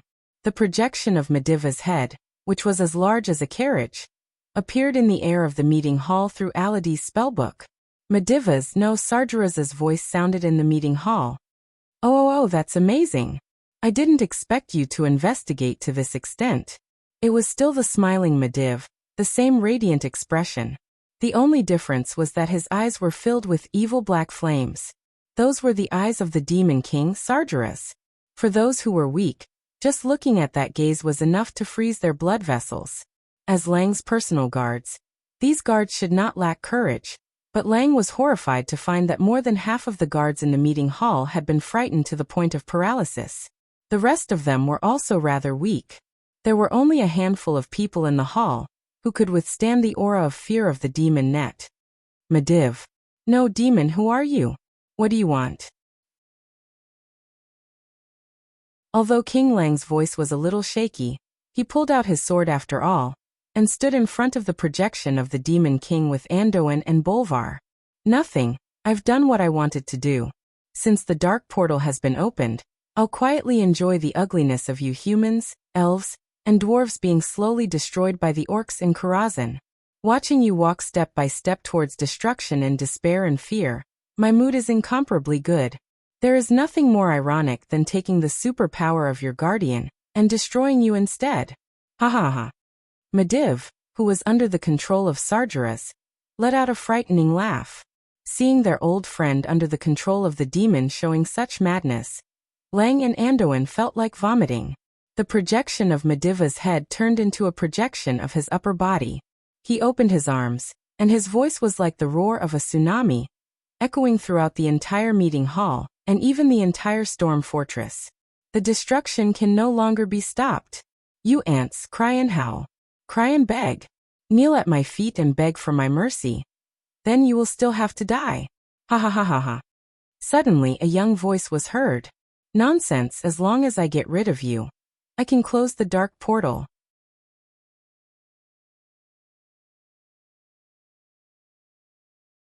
Chapter 96. Sargeras was delighted. His plan was about to succeed. No, to him, it was already a success. As far as he knew, there was nothing that could stop the power of the demons from invading the world of Azeroth.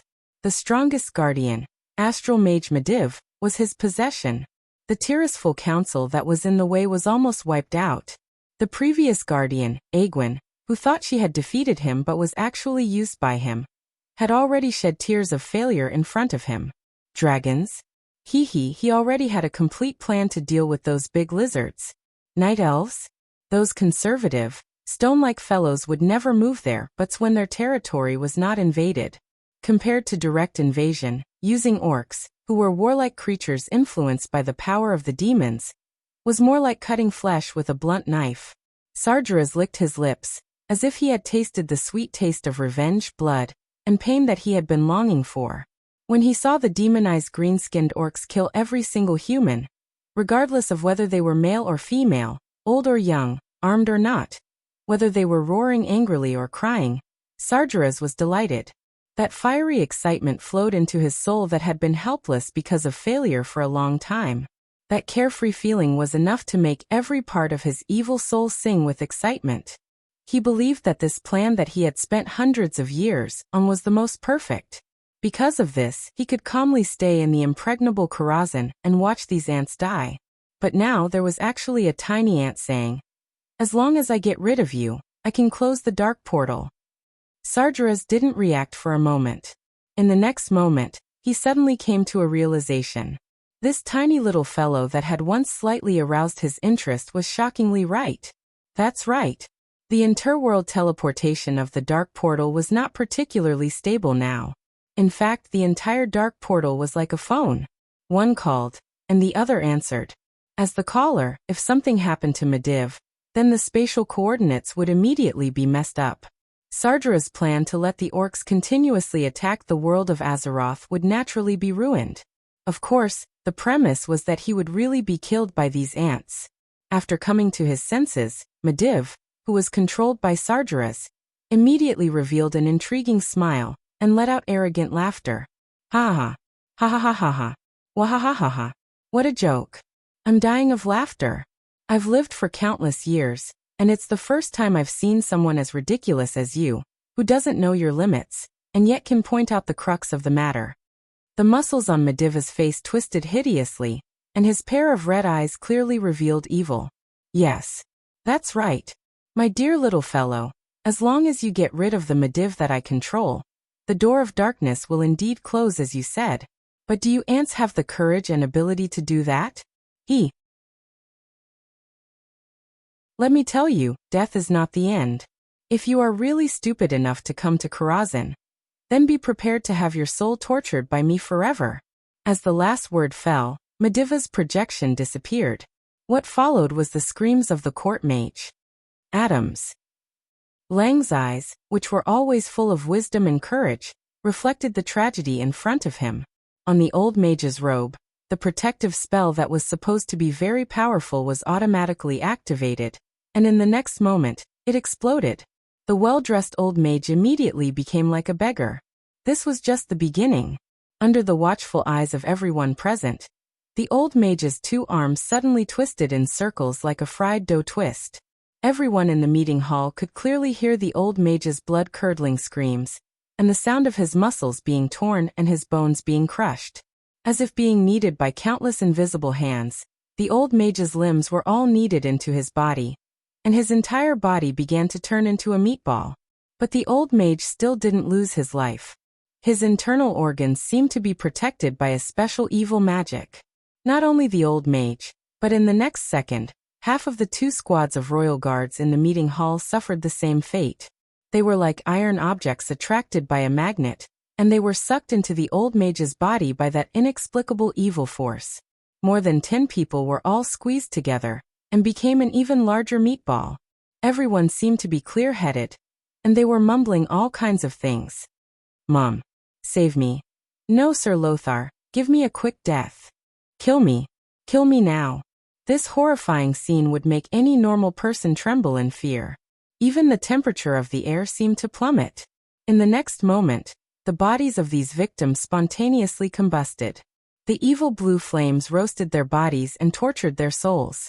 Every survivor's clothes were soaked in cold sweat, because they could clearly see their comrades, their companions, the familiar faces and souls that had accompanied them for countless years, leaving their bodies and being burned by the demon's flames in mid-air. Sargeras had already left in laughter. Seconds and minutes ticked by. In the huge meeting hall, there was only the unpleasant smell of burnt corpses, the seemingly echoing screams, the dead air, and the extremely heavy breathing of the survivors. This was the demonstration of the Demon King, Sargeras. He used his supreme evil magic to show Lang and the others how powerful and terrifying he was. He was telling Lang to obediently die in despair and pain. This was the only ending he had arranged for Stormwind, the entire human world, and the entire world of Azeroth.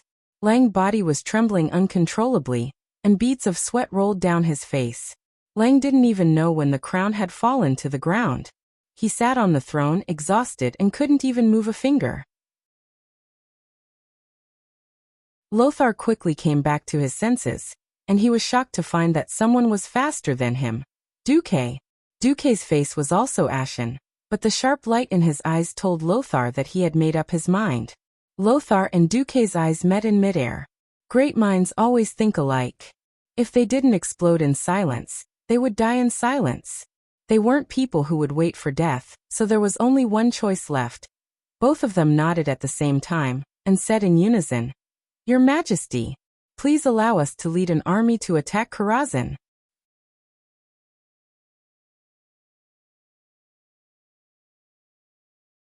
Chapter 97. Upwind Path. As a passageway between the quiet and dark twilight forest and the reed-filled swamp of sorrows, Upwind Path was obviously the so-called choke point. It was different from the future. In the Upwind Path of the future, if you had to find something here, apart from the barren soil, there were only the wandering undead, and the simple-minded upwind ogres. Only they could thrive in this dead land. The current Upwind Path was far less gloomy and desolate than in the future. On the contrary, it was a valley full of birds and flowers. Karazhan, which emitted strange blue arcane energy ripples, was located in the south of Upwind Path. Surrounded by mountains, the huge and towering steeple was still the focus of everyone's attention. Karazhan was very tall. Before Duque transmigrated, it was at least a tower with more than 20 floors. Because the slender and sharp wizard tower was too tall, there were a total of 6 cylindrical subtowers surrounding the main wizard tower in a hexagonal shape. They were the so-called flying buttresses. Flying buttresses, also known as buttresses, were auxiliary facilities used to share the pressure of the main wall. They were somewhat similar to the Gothic architecture before Duque transmigrated. They exposed the originally solid buttresses that were covered by the roof, and called them flying buttresses. The subtowers of Karazhan used double arch bridges to increase the bearing capacity of the flying buttresses. They also added steeples to the flying buttresses to improve their balance. In addition to making Karazhan's wizard tower taller, there were also incomparably complicated carvings on it. These carvings imbued with magic power not only made the wizard tower look lighter, more beautiful and taller, but also had powerful defensive and counterattack abilities. As long as Rakazan's master, Medivh, wanted it, even if the entire dragon race was killed, he could teach the dragons a lesson in minutes. It was this mage tower that gave Sargeras unparalleled confidence. At the highest level of Karazhan, Medivh, who was possessed by Sargeras, sat on a throne made of solid arcane energy, revealing a playful expression. "Unfortunately, most of my power can't enter this world." Well, it doesn't matter. It's fun to be close in strength. It is this kind of torturous process of giving hope to ants, and then destroying their hope again, that is worth slowly recalling in the future. Medivh gently raised his hand. Inside a crimson crystal prism, a lonely and helpless young soul was slapping the crystal wall. Bang bang bang. Khadgar, the former and only student of Medivh. Who would have thought that while Khadgar was dead, his soul would be imprisoned here? Instructor! Instructor! Wake up! Karthika roared. Sober. The Medivh revealed a mocking smile. Idiot, I've always been sober. Let me tell you something. I found out early on that you were a spy sent by the Tirisful Council. It was I who made the decision to influence the will of the Medivh. making him approve of you and accept you as his disciple. Khadgar's face instantly paled. Why did I accept you? Do you think it's loneliness? Wrong. That was because he was bored. I didn't have much to do while I was eroding Mediva's soul, so I was just looking for something to do. Originally, in my script, when the time was right, I would let you go back to Stormwind City. Then, I would persuade Lothar or Urian to personally lead the troops here. In this Karazhan, the three of us, who have known each other for many years, would have the most tragic and cruel battle. Do you know why I changed my mind? Sargeras lightly roasted Khadgar with a wisp of soul flame. Khadgar, who was in the form of a human soul, had a pained and confused expression on his face. You're too boring. You didn't surprise me at all. That little guy named Duque is different. Not only is he talented, but he's also full of possibilities. He surprised me and I'm very happy. So I chose him to assist Lothar or Urian as my challenger, not you. Ah. Ignoring Karthika's stupefied and dejected expression, Sargeras lightly tossed the crystal that imprisoned Karthika's soul to some unknown corner. Lightly tapping his forehead, Sargeras controlled Mediv to observe the changes within Karazhan with Mage's eye. Karazhan, which had once exuded an aura of mystery and scrolls, was now becoming evil. The servants who had once served Mediv, as well as many people who had tried to find out what had happened to Karazhan. They had Lothar's elite spies, mercenaries, and even nobles. They gathered in the lower hall of Karazhan's Mage Tower, in a daze. Under the effects of the evil demonic power, their bodies were undergoing some strange changes. In Stormwind's stronghold, on a balcony facing the barracks, King Lang's face was full of hesitation and pain. Anyone who saw Lang's handsome face would feel that Lang was about to cry. His golden hair had lost its radiance of confidence. Instead, it was replaced by a gloomy, almost remorseful voice. The queen walked over lightly and held onto Lang's arm. My dear, didn't you tell me before?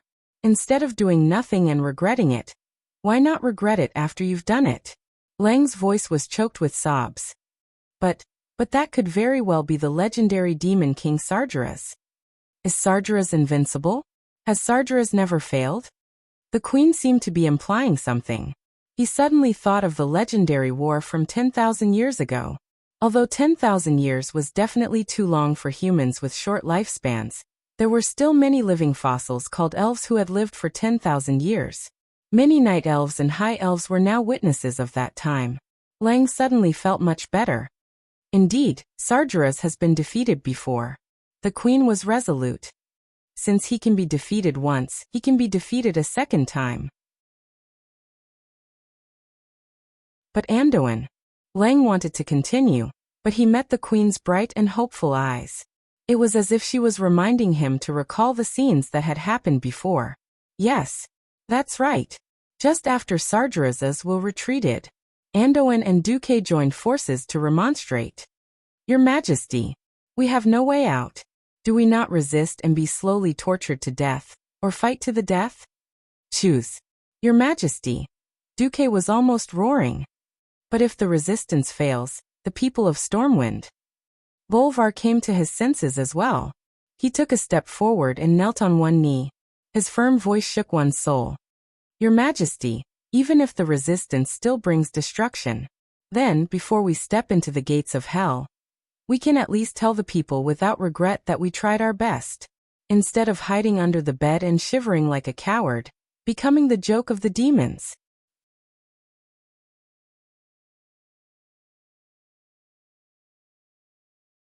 Chapter 98.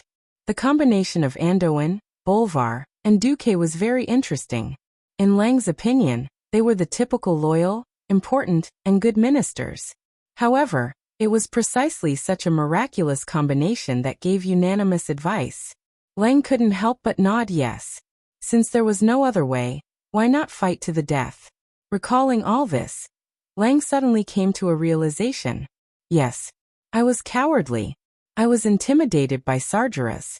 But I swear, this will be the last time in my life that I will be cowardly.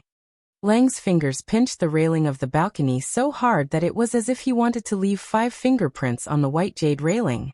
The queen smiled brightly and gently pointed behind Lang. Lang looked back, and immediately saw William, who was hiding beside the pillar at the balcony entrance. Lang, that's right. A king should pass on his courage and virtue to the next king. The king and queen waved their hands together and called the current little prince, the future King William Rin, over. Child, I want to tell you a story about courage. Leyland picked up the young William and said, Let me tell you a story about courage. Lang told William, who didn't quite understand what had happened not long ago.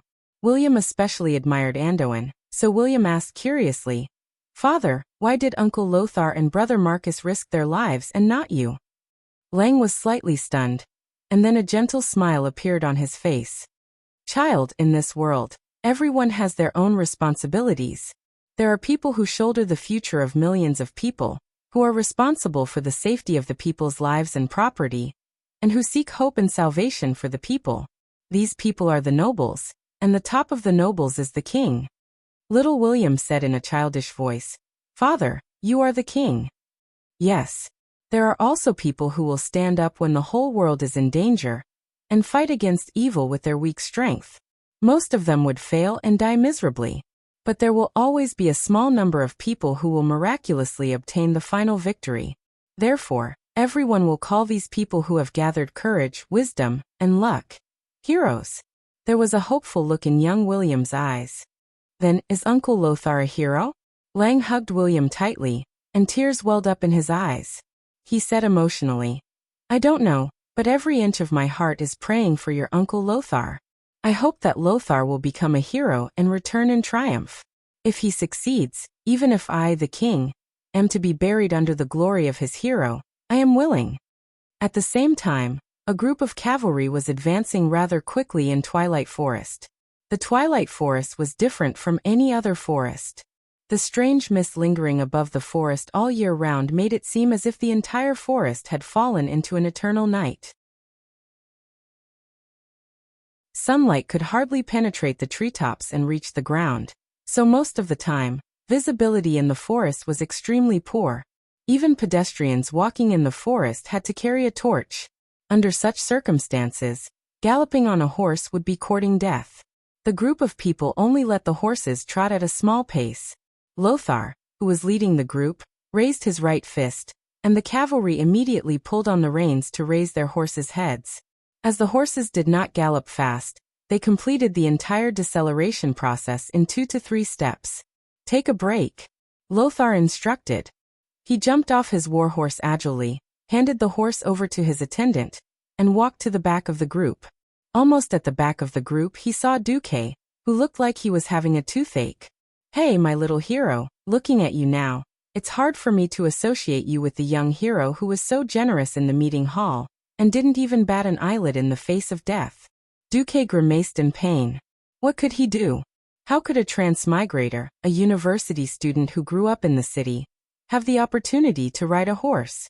Even after he transmigrated, he had found time to learn it. However, short-term training was completely different from riding a horse for a long distance. Horses were living creatures. Even if they had muscles on their backs to slow down the impact, they still could not compare to a small car with shock absorbers on a flat road. The jolts and the continuous galloping made Duque feel as if his internal organs had shifted. It was not an exaggeration.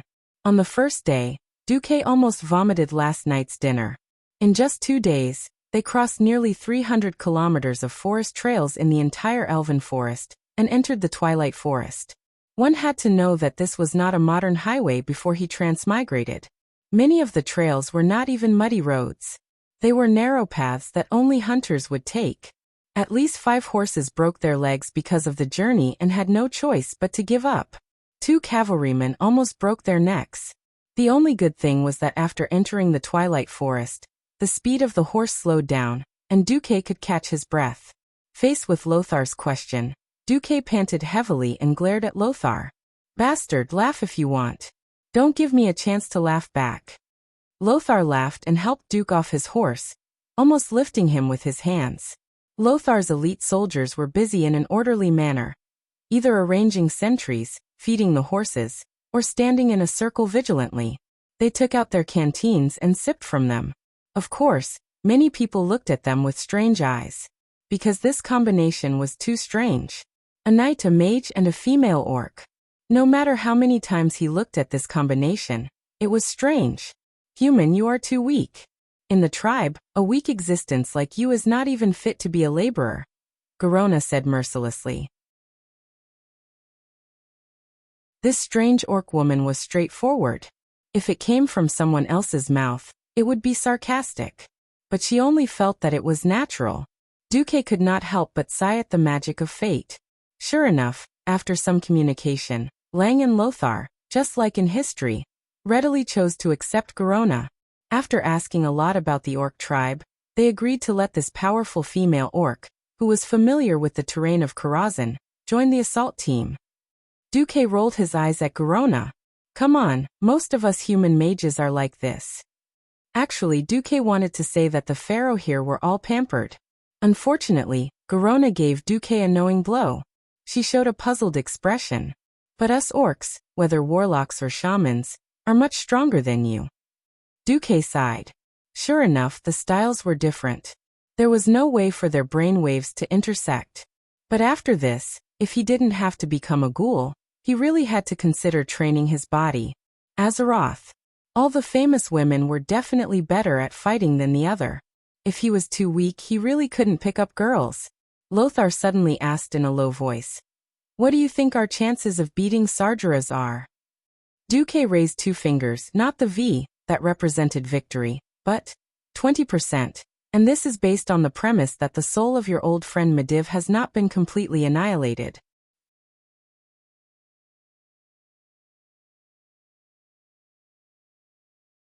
Chapter 99. Duque wasn't the type of person who was extremely adventurous.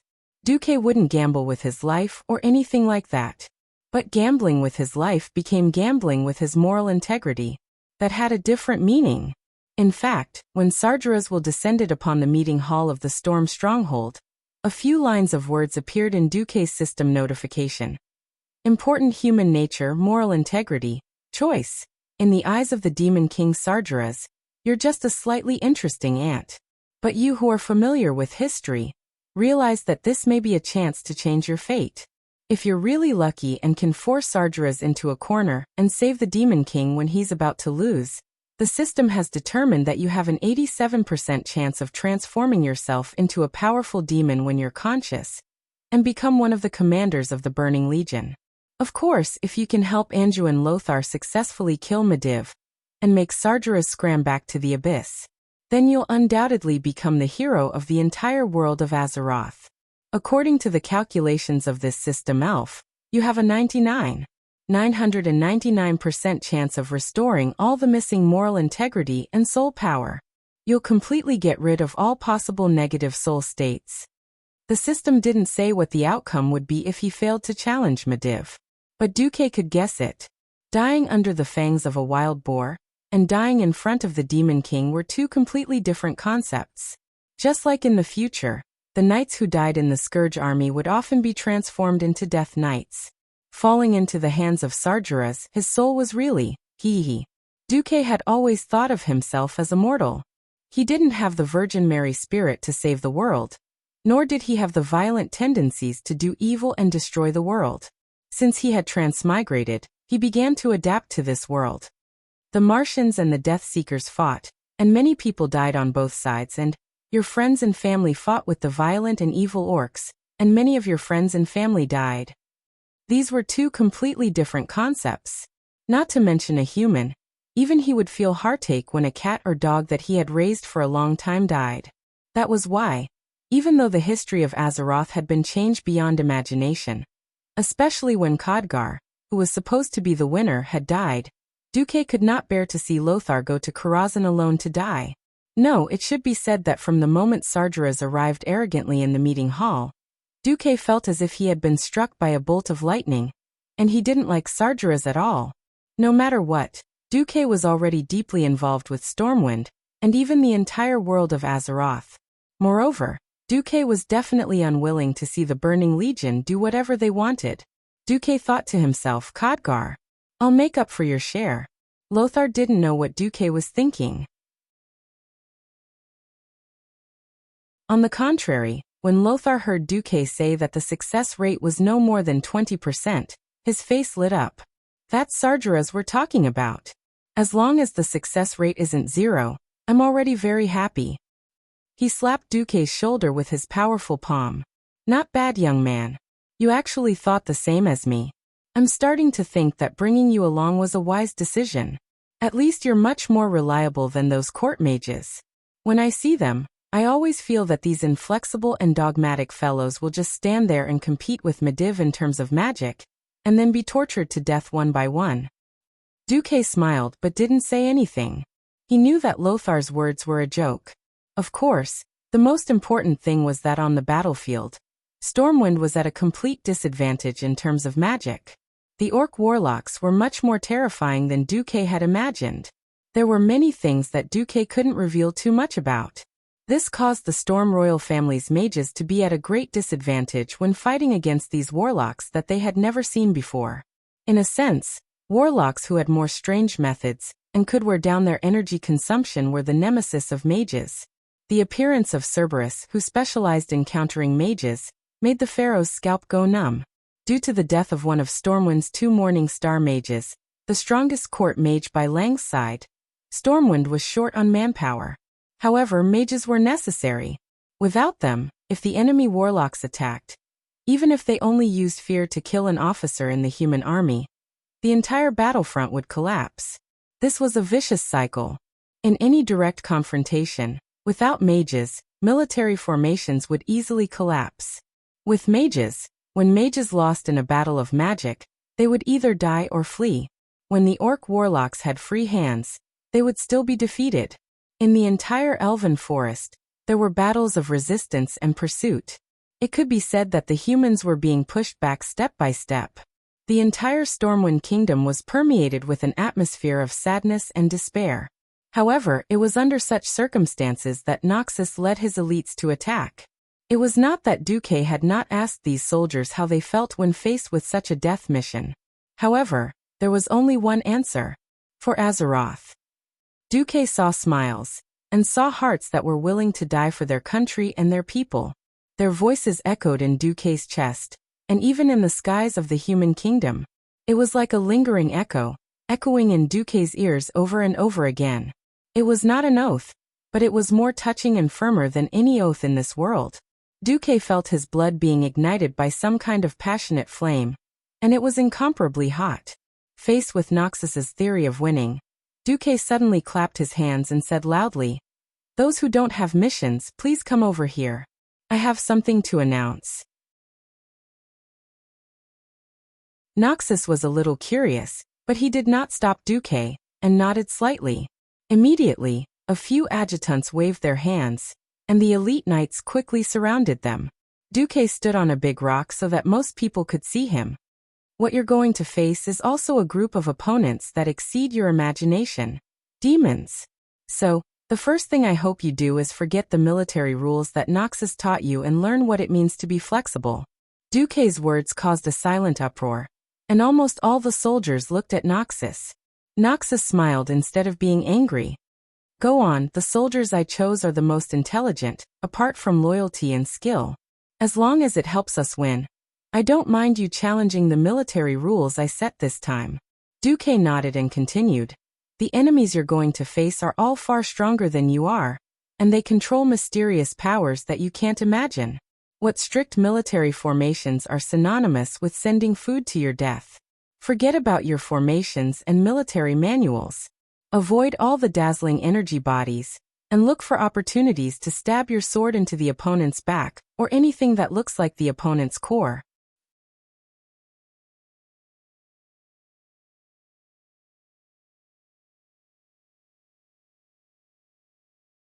After all, he and the Stormwind Kingdom, and even the entire world of Azeroth, were inextricably linked. He looked up at the starry sky and saw a strange red light coming from the direction of the Swamp of Sorrows. Even at night, this evil red light still radiated a light that was thousands of times brighter than the moonlight. The red light and the darkness of midnight intertwined, as if a war of erosion and plunder was taking place. The stars above the elven forest were dim, as if they had been forced into a dead end by a huge dark red shadow. The star of storm standing in the northwest seemed to be falling at any time. And all the hopes of the entire kingdom were on Lothar, Garona, and him, Duque, these three tiny meteors. Would they be meteors that flashed by, or would they soar into the sky and shine brilliantly across the entire starry sky? Duque didn't know either. In a trance, Duque fell asleep. When he woke up again, it was already morning. Yes, the plan of attack that he had set with Lothar was to attack at dawn. When the group of people reached the outside of Karazhan, they were surprised to find that the light of the rising sun was rising from behind Karazhan. Like the flames of dawn, it was dispelling the haze entrenched in Karazhan. Lothar turned to Duque and Garona with a confident smile. Is this a sign that we are about to dispel the darkness and bring light? It's a good sign, isn't it? Garona rolled her eyes at Lothar. I never believe in luck, I only believe in my own strength. The strong will win. Both Anduin and Duque ignored the straightforward female beast man. Instead, Duque subconsciously asked, are we going through the front door or the back door? Anduin was puzzled. Back door? Are you talking about the platform provided for visitors to land on with griffins? Please, even though Medivh knows that we are likely to come, we can't just swagger over in a flock of griffins, can we? Who knows if we will be used as targets and shot down in midair? No, not that back door. Duque was a little worried. He didn't know how to explain that he knew about the back door in Karazhan from the game. However, there were more than 200 people on Lothar's side. Although they had agreed to attack, they couldn't possibly charge in slowly from the front door, right? If they did that, even if Sargeras was a hibernating bear, he would be woken up. Duque didn't know how Khadgar, Anduin, and Garona had easily reached the highest level of Karazhan in the history, and fought with Medivh. Duque only knew that if it was Karazhan in the game, it would be so big that most first-timers would get lost. Remember, that was only the game version of Karazhan. In the real world of Azeroth, which had been magnified countless times in the Elven Forest, only God knew how big Karazhan was. Karazhan looked big enough from the outside, but the problem was that the Mage Tower was something that couldn't be described by science. The space inside the Mage Tower was often larger than it looked, because the Mage Tower would integrate all kinds of space magic. Besides, the owner of Karazhan was the astral mage Medivh. Now that Medivh was Medivh controlled by Sargeras, it was far from the Karazhan that was full of ghosts in Duque's memory. In the game, the experience gained from defeating the boss was likely to be useless. It was best to avoid fighting with the small boss and defeat Medivh directly. Follow me. Duque knew that it was useless to explain, so he simply led the way. A mage had many servants and followers, so there were many houses outside Karazhan. But now, these houses were all empty. Duque led Lothar and the assault team, and directly ignored the main gate of Karazhan. They crossed the river on the right side of the main gate that was not rushing. Then, they pushed open the unlatched door and entered a 3-story house. Duque turned left with familiarity and saw a staircase. He walked up the stairs, and after a while, Lothar found a bridge that was very high above the ground. On the other side of the bridge was a secondary tower of Karazhan. However, in front of the secondary tower, there was a locked iron door. Damn, how did you know? Lothar looked as if he had seen a ghost. Duque shrugged. Well, here's the problem. I don't know how to pick a lock. I came here purely to try my luck. Now we can return to the main gate. With a click, the sound of a lock being unlocked came from behind Duque. Garona smiled. The lock is open and then? Pfft. Duque choked.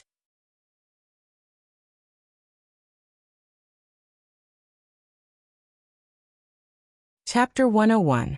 How important was the back door in Karazhan? It was hard to answer this question. Duque didn't know what the world of Azeroth, which was 80% similar to the world of Warcraft that he knew, would be like. He only knew that from ancient times until now, anyone who fought their way in through the front door was either extremely powerful or extremely stupid. In this world, the higher the status of the Mage Tower, the higher the Mage Tower. Medivh must be at the top of the tower. Okay, here's the problem. According to the game, Karazhan had 12 bosses of various sizes. Of course, this wasn't the ruins of Karazhan that were filled with ghosts, immortals, and demons after Medivh died in the game. Many of the monsters and bosses that Duque had imagined wouldn't appear. However, looking at the house where the human servants lived in front of the Karazhan Mage Tower, he could see that nothing good would come from the front door. Demonic humans? Or monsters summoned by Sargeras from another world? No matter which it was, he was sure that entering from the front door would lead him directly into Sargeras's playground. This was a battle with a great disparity in strength.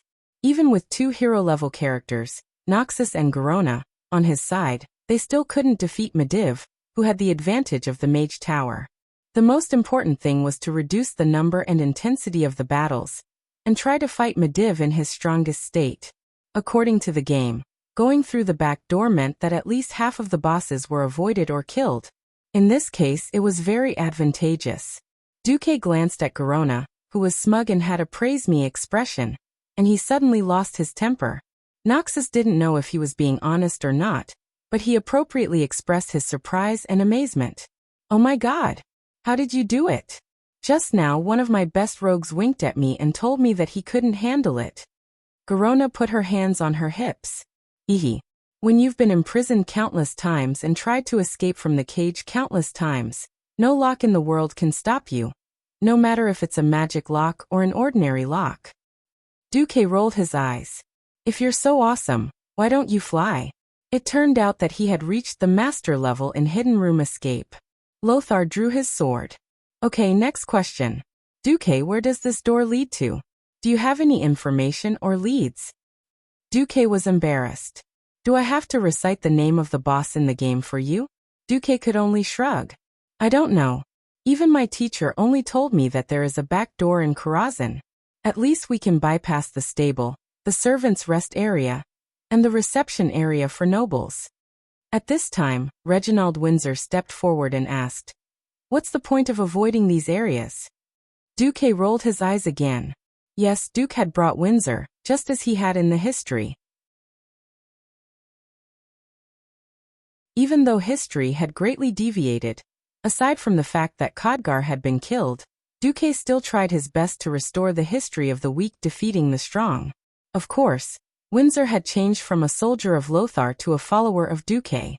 This was also a big change. Duque still believed that just as Lothar should have been blessed by the goddess of fate, Windsor should not have died in this place. Windsor was still relatively young now, so Duque could only patiently explain. Originally in Karazhan, there were hundreds of servants helping to take care of the entire Mage Tower. But now they are all gone. The most likely reason is that they have all been turned into demons by Sargeras, or demonized creatures. Bypassing these areas is also to reduce unnecessary casualties. Of course, a feint is still necessary. "What is a feint?" Garona suddenly asked. Duque slapped his forehead. There was a female orc with the wrong brainwaves. How troublesome. "Windsor, explain to Garona." Duque turned to look at Lothar. "If we go through the back door, I have a 70% chance of avoiding more than half of the enemies and killing my way to Medivh within an hour. But nothing is absolutely safe. You are the commander, and the decision is in your hands." "Okay, the main force will go through the back door," Lothar agreed decisively. Lothar's straightforwardness made Duque, who had prepared a bellyful of excuses, a little stunned. Lothar patted Duque on the shoulder, his hearty and extremely rich face full of magnanimity. "Have some confidence in yourself. In the field of mystery, you are the expert. Since you have used your actions to prove your loyalty to the kingdom and to humans, what's wrong with us outsiders putting our lives in your hands? Anyway, I will be satisfied if we can achieve some results against Sargeras. Okay, then I will cross the line. Everyone listen to me. We will set up like this." At the highest level of Karazhan, Medivh was sprawled out on a deck chair. If anyone saw it, they would be surprised to find that there were dozens of light screens floating in the void around Medivh. Each light screen had a different picture, and many of them had nothing to do with the world of Azeroth at first glance. The scenes on these light screens were like movies that had been played in 10 times faster speed, as if the entire river of time had been accelerated. However, no matter which picture it was, there was the same theme: destruction and killing. In different corners of the universe, the Burning Legion was wantonly destroying, endlessly spreading death. Sargeras, who was attached to Medivh, found that his entire spiritual sea was full of the same wailing and begging. Sargeras Mediv frowned. He was a little tired of it. With a light snap of his fingers, the entire spiritual space became quiet.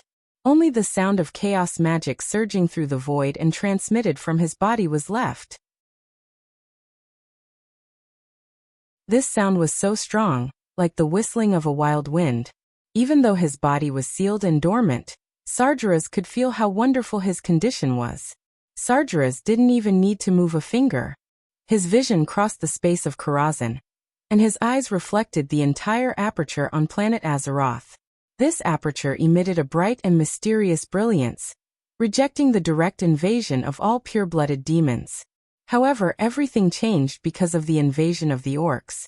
Sargeras could see the orcs, who had drunk the demon's blood, crossing the void and entering the world of Azeroth. As the orcs entered, the power of the Circle of Light began to weaken at a rate that was undetectable to the naked eye. Not enough. Not enough. Not enough. I need more demonized orcs to pollute this land. Sargeras muttered to himself as he tried to think of a way to speed up the countdown to the destruction of this world. Suddenly, he sensed an intruder.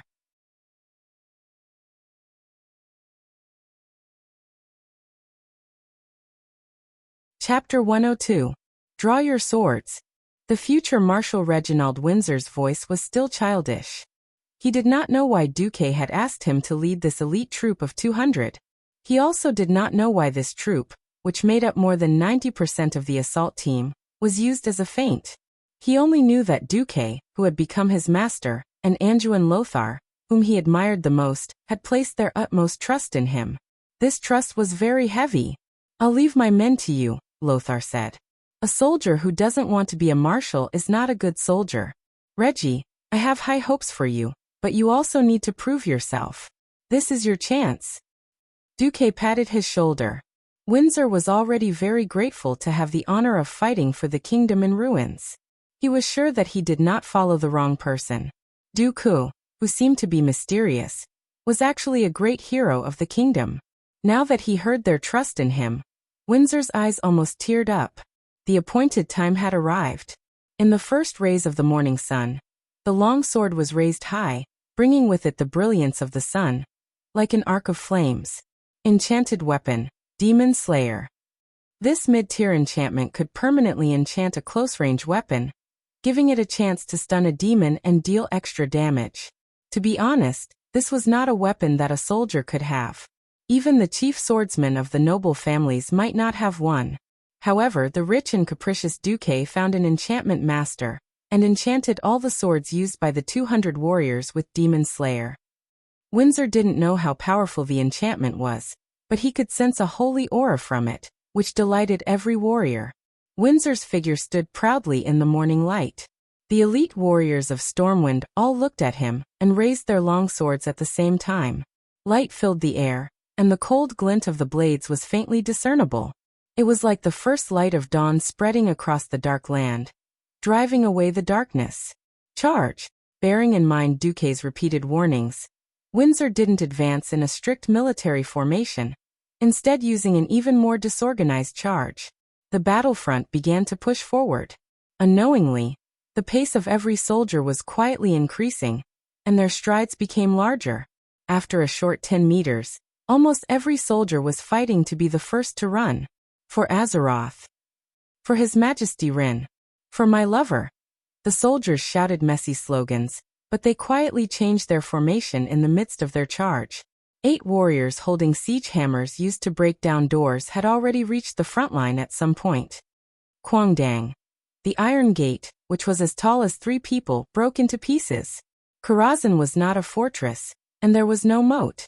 Even the iron gate and wooden door at the gate were more for decoration. The defense of a mage tower never relied on external objects. Perhaps it could be said that they were able to successfully approach the gate of Karazhan, because Sargeras ignored them. Rumble. The door also fell down. The brave warriors with torches in their hands killed their way in. Then, under the illumination of the fire and the torches inside the gate, they saw their enemy, Satyr. A demon with cracked hooves, unkempt goat legs, goat-like horns, razor-sharp claws, and a long lion's tail. The origin of satyr could be traced back to the ancient war. Among the High Elves, there was a Chaldorii noble named Havis, who was Queen Azhara's most trusted and closest advisor. Havis was one of the main culprits who led the Legion into Azeroth, and as the ancient war progressed, he brought more and more suffering to his race. But he was finally defeated in an encounter with the young druid Malfurion Tempest. Malfurion had completely destroyed his sinful body.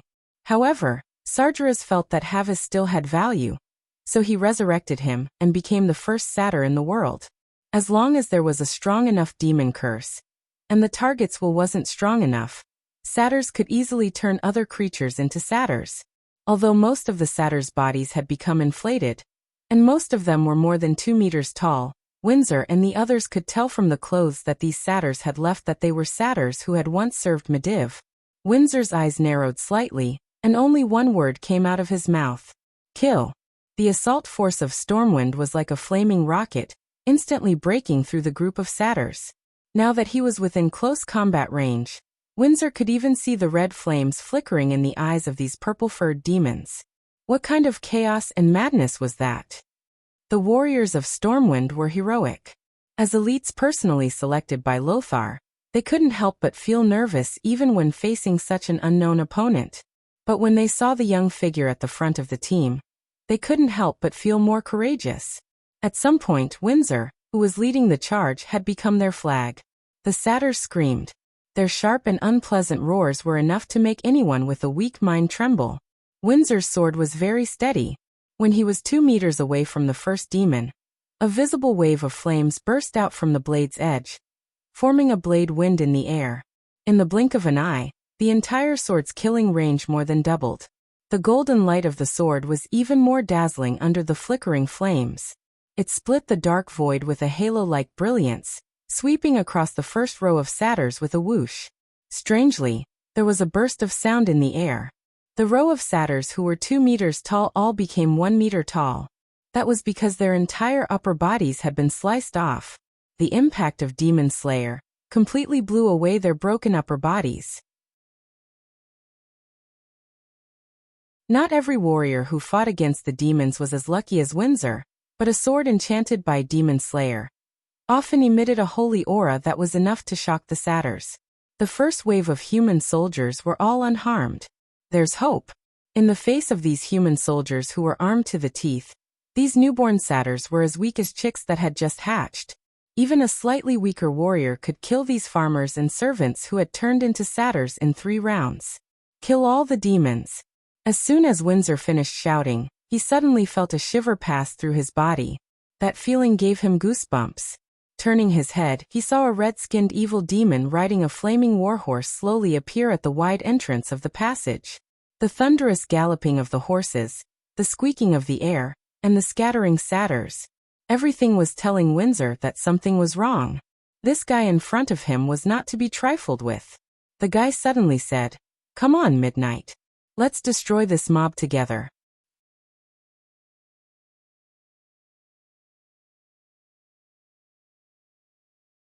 Chapter 103.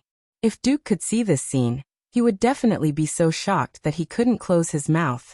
Atumen the Hunter. The boss that should have become an undead in the future had now appeared as a demon. There was no way to find out where Atumen came from. As a beginner boss, he gave Windsor and the others a good show of strength. Atumen rode on an impressive monster. Its body was covered in hellfire, and its 4 hooves were so hot that they glowed red. Just by standing on the ground, the bluestone floor was scorched into small pits. Accompanied by a whooshing sound, the tall Hellwarhorse appeared in front of Windsor and the others. Even its nose and mouth were spewing flames filled with the smell of sulfur. It was taller than all the warhorses used by the heavy cavalry in Stormwind. It was easy to think that Midnight was a rhinoceros and not a nightmare beast from hell.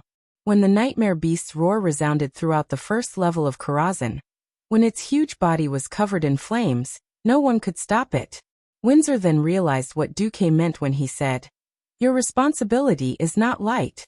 If you can last for an hour, you will have completed the mission." Noxus had warned these new recruits countless times that on the battlefield, when facing the enemy, the first thing they had to overcome was the fear of death. If they could not face the fear of death directly, then they would only understand that they had been standing at the edge of the gates of hell the whole time. Otherwise, when your head fell to the ground, when you were smashed into meat paste by the huge momentum of the warhorse, when your vision was spinning wildly, when your consciousness quickly dissipated, when the fire of life extinguished, everything would be too late. Your life, your status, your friends, your loved ones, all of them would become history under that one strike. The world after death did exist. Countless undead and demons used their evil figures to prove this terrible, ironclad fact. But once you died, you would no longer be you. In order to avoid this terrible situation, the first thing to do was to overcome your fear. It wasn't an easy task, especially in front of the nightmare warhorse with its own aura of fear. Many elite warriors showed fear on their faces. It was the performance of the nightmare warhorse, or the suppression of the terrifying will. That bone-deep fear completely froze their hearts and blood vessels. They were like lambs waiting to be slaughtered, their lives reaped by Atumen the hunter, and Midnight the nightmare beast. Strangely, Windsor was not afraid. He felt that something had awakened in his heart. It was something called courage. Heaven looks to the left. Warriors look to the right. After witnessing the bravery of the Griffin Legion, Duque had said this more than once. From that day on, Windsor had always half understood what was said. But at this moment Windsor understood. Everything in his field of vision was still the same color as before. The flames of hell and the cries of the Grim Reaper were still wantonly roaring. His comrade in arms not too long ago had perfectly demonstrated what it meant to leave the world forever.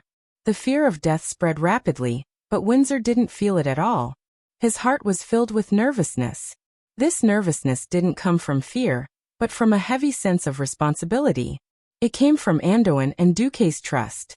The comrades beside him weren't afraid of death. From the moment they'd accepted this mission, they'd already cast aside life and death. But Windsor at least hoped that even if they died, it would be a meaningful death. He wanted them to die on the path to victory. The situation was too chaotic, and command was meaningless. Thus, Windsor decided to do it himself.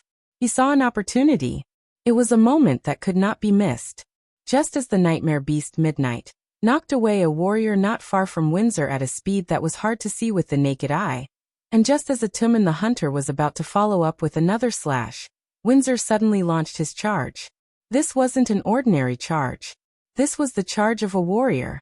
With a whoosh, Windsor slammed into the side of the nightmare beast, leaving behind a long afterimage. The momentum was so great that even the majestic nightmare beast couldn't help but stagger. Come, four-legged worm. Let's fight to our heart's content. Midnight understood human nature. Windsor's taunt made it very unhappy, but before it could react, a shield engraved with the emblem of the Stormwind lion gave it a hard blow. Shield slam. The heavy blow made its mouth crooked. Ha! Atumen the huntsman followed up with a cleave, but it was parried by Windsor's enchanted sword, Demon Slayer, which could not have been more accurate. The situation of the battle suddenly changed. It was Windsor's brave battle that caused the unstoppable Atumen to fall into the siege of the elite warriors of Stormwind City. On the other side, at the back door of Karazhan, Noxus, on the other hand, was a little anxious. After Duke ordered Windsor to attack, there was no movement on the other side. What are you waiting for? It wasn't that Lothar hadn't seen the mysteriousness of the pharaoh. For someone like Duque, who refused to enter the back door and hid by the door, looking like he was eavesdropping, Lothar really couldn't figure out if Duque was really performing magic, or if he was simply eavesdropping like a thief. But what was he eavesdropping on? If it was a diversion, why hadn't he acted yet? Lothar's head was full of question marks. Out of trust in Duque, Lothar still didn't say a word.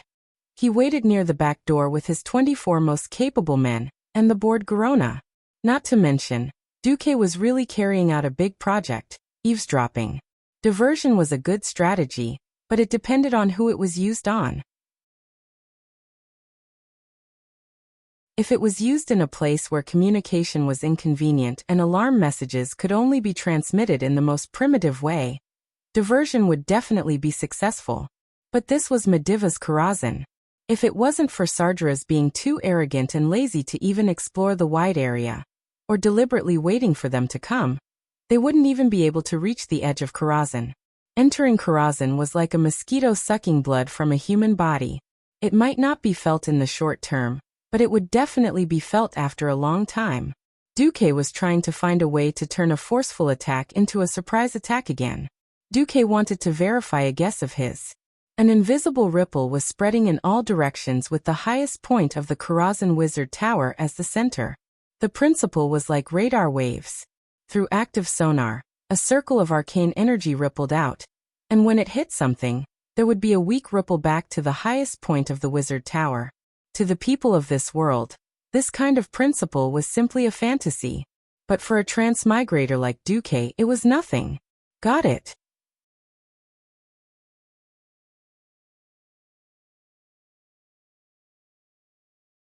Chapter 104.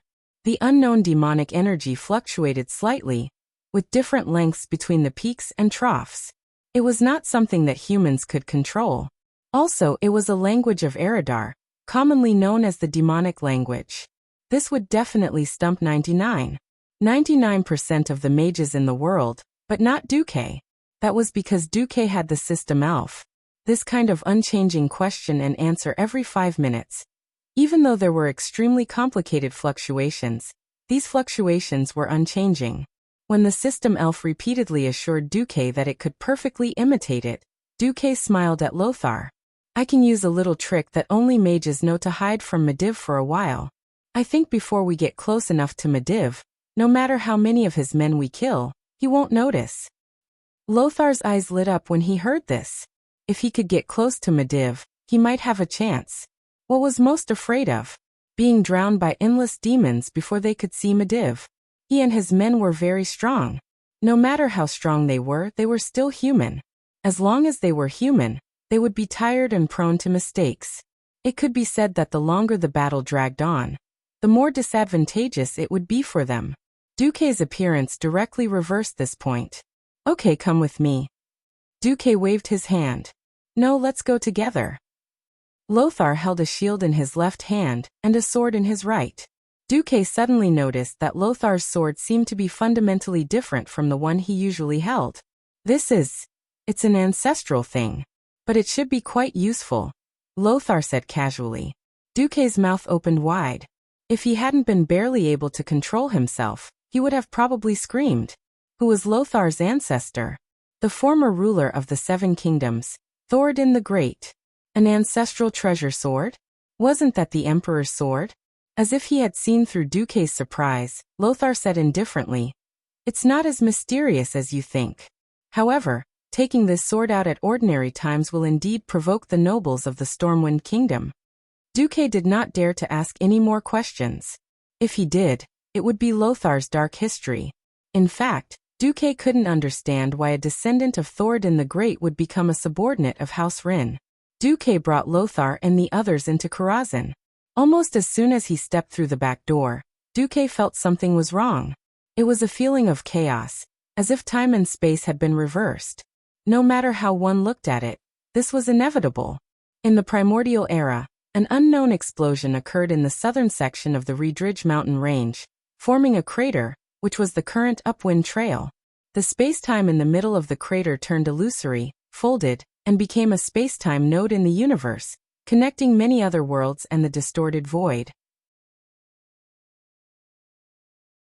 Countless years later, the astral mage Medivh was attracted by the spacetime characteristics here.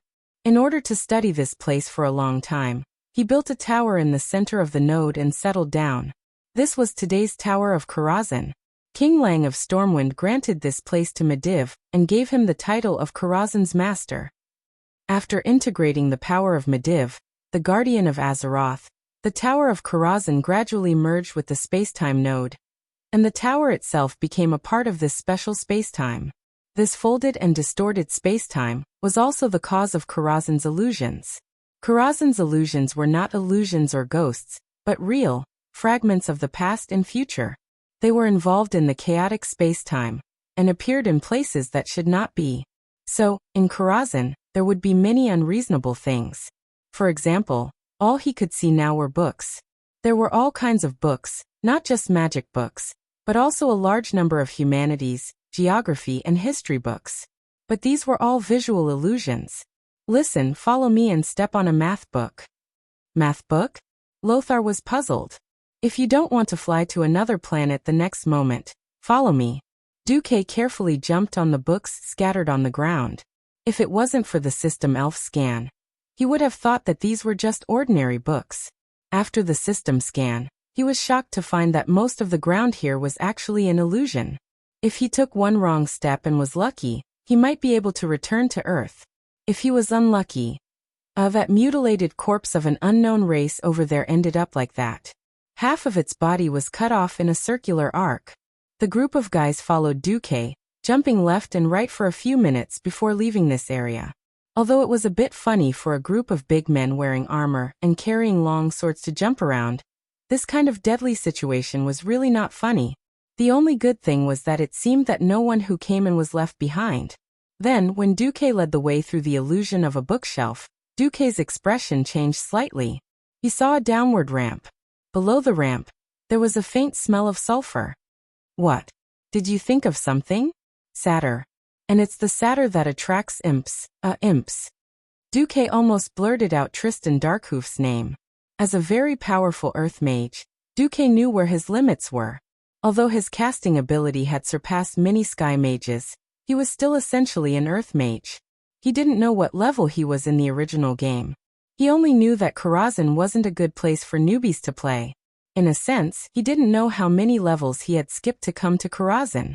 If it was simply a player from before he traveled to this world, he would really be looking for death. However, when the players fought here, it was only the players themselves. Duque came with 3 heroes and more than 200 elite warriors to explore. This feeling made Duque feel very uncomfortable. If the opponent this time wasn't Medivh, it would be a classic example of hugging someone's thigh. And it was Lothar, the perfect thigh. Is there anything to pay attention to? Lothar asked softly. It's best if it doesn't become a protracted battle. Because this summoning type of satyr, given enough time, he can easily create an army. Okay, I'll go first. It wasn't Lothar who spoke, but Garona. At that moment, Duque almost had a heart attack. Because he saw Garona, a half-orc with a straight line of thought, rush directly into the secret room where Darkhoof was at the speed of lightning. Follow her. Not only Duque, but Lothar was also stunned. He knew that most orcs had the word brave engraved on their chests, but he didn't think that even a female half-orc like Garona could be so fierce. He was almost running as he followed Garona into the room that was filled with dim red light. Even the floor was covered with complicated red magic arrays.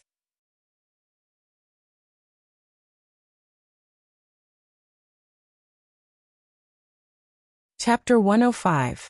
The anticipated battle did not start immediately. Garona held a strange bone dagger in her hand. She was clearly hesitating. Because in this large room that was more than 100 square meters, she saw a standard blonde human youth. He was a human who looked very similar to the human nobles she saw in the Storm Fortress. This made her extremely confused. Although her instincts told her that something was wrong, her rationality still took over her body. She stopped. The moment Duque saw this, he would rather Garona continue to be reckless. In the world marked by the system elf, this guy's head was clearly marked with a large red skull. And his race was marked as satyr. Kill him. Duque's shout seemed to be a little late. The blonde nobleman suddenly had a mocking expression on his face. He opened his mouth slightly and screamed. A crimson-red smoke came out of his mouth, followed by his eyes, nostrils, and ears. In less than 2 seconds, the red smoke that seemed to have a life of its own turned into some kind of corrosive substance, melting the nobleman's facial features like molten wax, and turning into a blurry human figure. Right in front of the 20 ambushers he transformed. An evil rune circle that emitted a foul smell wrapped around him, rejecting all external attacks. Duque and the others could only watch as this guy knelt down powerlessly and curled up on the ground. His skin turned red, and then like a poisonous snake shedding its skin, the thing inside was peeled off from this lifeless, soulless human shell. The red runes that enveloped this guy suddenly exploded and shot in all directions. Duque only had time to cast a shield made of arcane energy before the strange runes reached him. This was not a particularly premeditated attack. The exploding runes were very messy. Unfortunately, there were still a few elite warriors who could not dodge in time and were affected. Even though their hands and feet were protected by sturdy armor, just a little bit of contact was enough to directly burn through the armor. When the runes touched them, they felt a burning sensation as if they were splashed with high-temperature molten steel. Naturally, there were also priests who entered with Noxus. Lothar was prepared to launch a surprise attack, so he didn't care if he was discovered.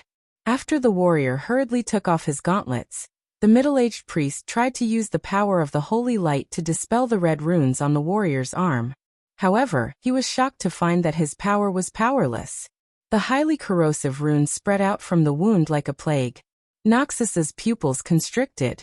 He raised his sword and cut off a large piece of flesh from the victim's arm. The rest of the warriors were similarly dealt with. Everyone's expression changed. This was the most typical demonic power. Haha. Puny humans. Why did you come here to die? The red light faded, and a satyr with a huge goat head appeared. Accompanied by a burst of arrogant laughter, a typical satyr appeared in front of everyone. Unexpectedly, the other party did not attack immediately. On the other hand, the red-skinned satyr bowed to Lothar in a nondescript aristocratic manner. He placed his left hand on his right chest, and used his right hand to fling away the cap on his head. Then he bowed slightly and nodded. You must be Anduin Lothar, aren't you? I, Tristan Darkhoof, salute you, Tristan said in standard human language. Anduin noticed that this guy actually spoke with a very standard aristocratic accent of the Rotterdam kingdom. Anduin's pupils couldn't help but constrict. Are you waiting for me? Waiting? No, this is just an accident. It seems that your little mage is quite strong. In fact, I didn't even feel your arrival before your orc scout sneaked into my room. However, since you're here, everyone except Sir Lothar can go to hell. More than one person noticed Tristan's subtle words. Obviously, everyone's life was meaningless to Sargeras except Lothar. I hate you. Garona didn't have the patience to listen to the satyr's nonsense. She immediately attacked. For the first time, Anduin and Duque witnessed Garona's attack with their own eyes. A series of cold lights suddenly burst forth. Garona's attack was so fast that Duque subconsciously thought of the term bullet screen. It was a bullet screen made up of countless hot weapons. The light and shadow left behind by the projectile clearly showed how fast Garona's attack was. Almost everyone on Lothar's side felt like they were in a dream. They all covered their hearts and asked themselves if they could withstand such an attack. Even Lothar, who had tried to fight with Garona before, was also shocked and doubtful. This female orc was too powerful. Garona wasn't short. She was 1.8 meters tall, and even taller than many men. Despite her slender body, she was actually stronger than many human warriors in terms of muscle strength. Such a burly woman actually had agility and speed that exceeded most people's dynamic vision. It really surprised everyone. Such an attack actually couldn't achieve its full effect in one blow. On the floor that was full of runes, there were long traces of sharp weapons crisscrossing, some of which were already more than an inch wide. Those were the traces left by Tristan when he dodged Garona's fierce attack. This demon also had superhuman agility. However, Tristan Darkhoof was not an existence that could be easily beaten. He suddenly let out a low roar, and the room full of bookshelves suddenly felt like it was about to collapse. Many books fell from the bookshelves, and some green-blue imps that were only a little taller than a human's knees suddenly rushed out from behind the bookshelves. Not only the bookshelves, but in the void in the room and even on the roof, more than a dozen blood-red teleportation portals opened. However, the other side of the teleportation portals wasn't a good place with birds and flowers. It should be some kind of terrifying space full of evil. Countless imps rushed out of the teleportation portals, and without saying a word, they directly threw small fireballs at the human warriors in the room.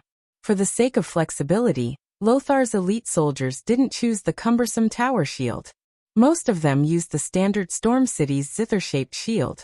Obviously, This kind of shield was not enough to protect them from fireballs coming from all directions.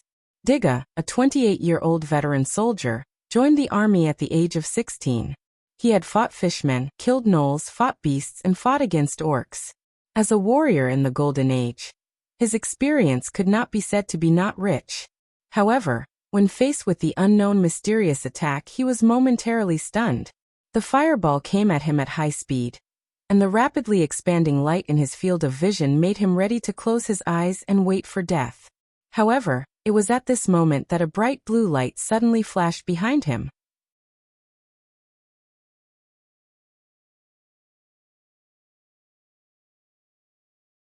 Chapter 106. Subconsciously, Digga raised his shield as he tilted his head. Coincidentally, he saw a strange, illusory white palm made of arcane energy appear not too far away from his left shoulder.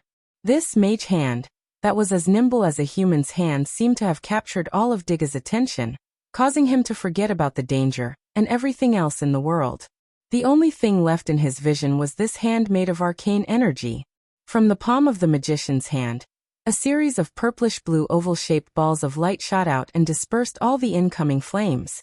Without the support of the mysterious power, the scarlet flames quickly withered in the air, giving off a feeling that the turbid air in the air had been cleared. This was not the end. If these inferior imps shot a rain of fire arrows, then Duke's counterattack would fill up the entire field of vision in the true sense of the word bullet screen. These short imps were clearly not adept at close-range combat. Digga and his comrades were confident that if they could get close to them, they could definitely teach them a lesson with their swords. However, there was no telling how many people would fall on the way to them. Digga had a rough estimate in his mind. To control these monsters that kept pouring into the room, they would need at least 30 people to barely do it. However, under the barrage of bullets from Duke's terrifying, arcane missiles, these imps were like chickens and dogs that were directly pushed back. Their necks were shot and they suffocated to death. Their chests were shot and they died. Their skulls were pierced and they were blasted to death by the missiles inside their skulls. Hordes of imps were sent flying in all directions like grass being mowed. Duke, who clearly had the upper hand, suddenly yelled, "Everyone, suppress the imps that come out of the portal." It was rare for Duke to buy time for everyone to charge. The warriors waved their swords and approached the scarlet portal, standing by the side of the door, and giving every imp that dared to jump into the room a sharp and accurate blow. Duke's cheeks twitched. For some reason, this reminded him of whack-a-mole. There was another important reason why Duke's arcane missiles could not be sustained. Garona had been hit. Demonic chain. In this room full of runes and arrays, it was clear that Siahoof could manipulate space to a certain extent. Just as Garona was having the time of her life, she suddenly realized that she had been teleported. The scene in front of him changed instantly, and he was in the middle of the room. Thick demonic chains emanating strange evil energy shot out from the blood-red magic circle on the ground and bound Garona tightly. Woo! And humph! The muscles on Garona's arms and thighs swelled due to the exertion of strength, and the extremely healthy and beautiful lines of her muscles were clearly visible. However, even though her neck was as thick as 2 detonators, she still could not move the demon chains on her body. The beastmen never lacked power, but unfortunately, the mysterious power was not something that could be shaken by brute force. Lothar seemed to want to save Garona, but Duke stopped him. "I'll do it, you go after Sietue." Lothar didn't know why Duke made such an arrangement, but he still followed it. The gorgeous sword that emitted a faint golden glow drew a bright arc in the air and slashed at Siahoof. As a kind of demon that liked to abuse others, Sartre not only had good spellcasting abilities, but their melee combat abilities were also not to be underestimated. Seeing the aggressive Lothar, Siahoof actually took out a huge scimitar out of nowhere and started fighting with Lothar. Holding the scimitar in his right hand and waving his claws in his left, he attacked quickly and flexibly, pushing Lothar back. Duke did not care about Lothar. If Lothar was killed like this, then he did not deserve to be called the Lion of Azeroth by the future generations. He shifted his firepower and suddenly blasted it at Garona's chains. It was not an easy task. In the real world, there was no such simple and convenient spell that forbade hurting one's allies. A hit was a hit. Even if Garona had a physique that surpassed humans, she was still an orc at the hero level. Duque was very doubtful that his arcane missiles could hit Garona when she was free to move. But when her body was bound, Garona was a live target. Seeing the overwhelming arcane missiles pouring down, Garona's face showed a frightened expression for the first time. Most orcs were simple-minded and ignorant. When faced with the unknown, it was easy for them to feel awe. Before the orc warlocks were born, they transferred their awe of the unknown and mystery to the shamans. Therefore, orc shamans often had a very high status. Similarly, although she was a mixed blood, Garona still inherited the awe of mystery. Seeing so many arcane missiles, Garona almost suspected that Duque was going to kill her. However, that was not the case. Duque was very clear about Garona's position in the long river of Azeroth's fate. Perhaps there would be such a day when Duque would really attack Garona, but definitely not now. Like a rainstorm, the arcane missiles accurately hit the scarlet demonic chains. Originally, Duque was still worried that his spells could not transcend levels and destroy the demonic chains made by the boss Evil Hoof. He did not know if Lothar's mysterious sword restrained Evil Hoof, or if Evil Hoof's spell itself had a flaw or some strange setting. Duque's attack worked. Under the bombardment of arcane missiles that were as dense as a storm, the thick bloody chains let out a series of tinkling noises before they shattered inch by inch in Garona's and Lothar's peripheral vision. Regaining her freedom, Garona let out an angry roar, and at the same time, she did not forget to cast a grateful look at Duque, and pounced on him again. As if surprised by the ferocity of Duque's firepower, Tristan Evil Hoof was caught off guard. As if they had practiced countless times, Lothar and Garona's cooperation was extremely tacit. Lothar attacked fiercely from the front, and his swordsmanship was wide open. In the face of every counterattack from Evil Hoof, Lothar's shield could just perfectly deflect most of Evil Hoof's power with a side attack, making Evil Hoof's fierce attacks useless. And taking advantage of Evil Hoof's flaws, he gave a fierce stab. Garona, on the other hand, focused on going around Evil Hoof's back to stab him. The attack of the half-orc female assassin made Evil Hoof's scalp tingle. His solid demonic skin and thick hair could not resist Garona's fierce consecutive slashes at all. In a moment, Evil Hoof's back was already a blur. Evil Hoof tried to retreat to avoid being attacked from the front and back, but Garona's swift kick almost made him stumble and fall to the ground. At this time, a little imp that was obviously bigger than the other little imps jumped out. Duque narrowed his eyes and focused on this big imp. Kirik, Evil Hoof's closest combat partner. As a capable helper of Evil Hoof, Kilric was definitely not someone to be trifled with. Unfortunately, he had encountered Duke. He had just been summoned, and before he could figure out what was going on, he was sent flying by a huge and illusory palm.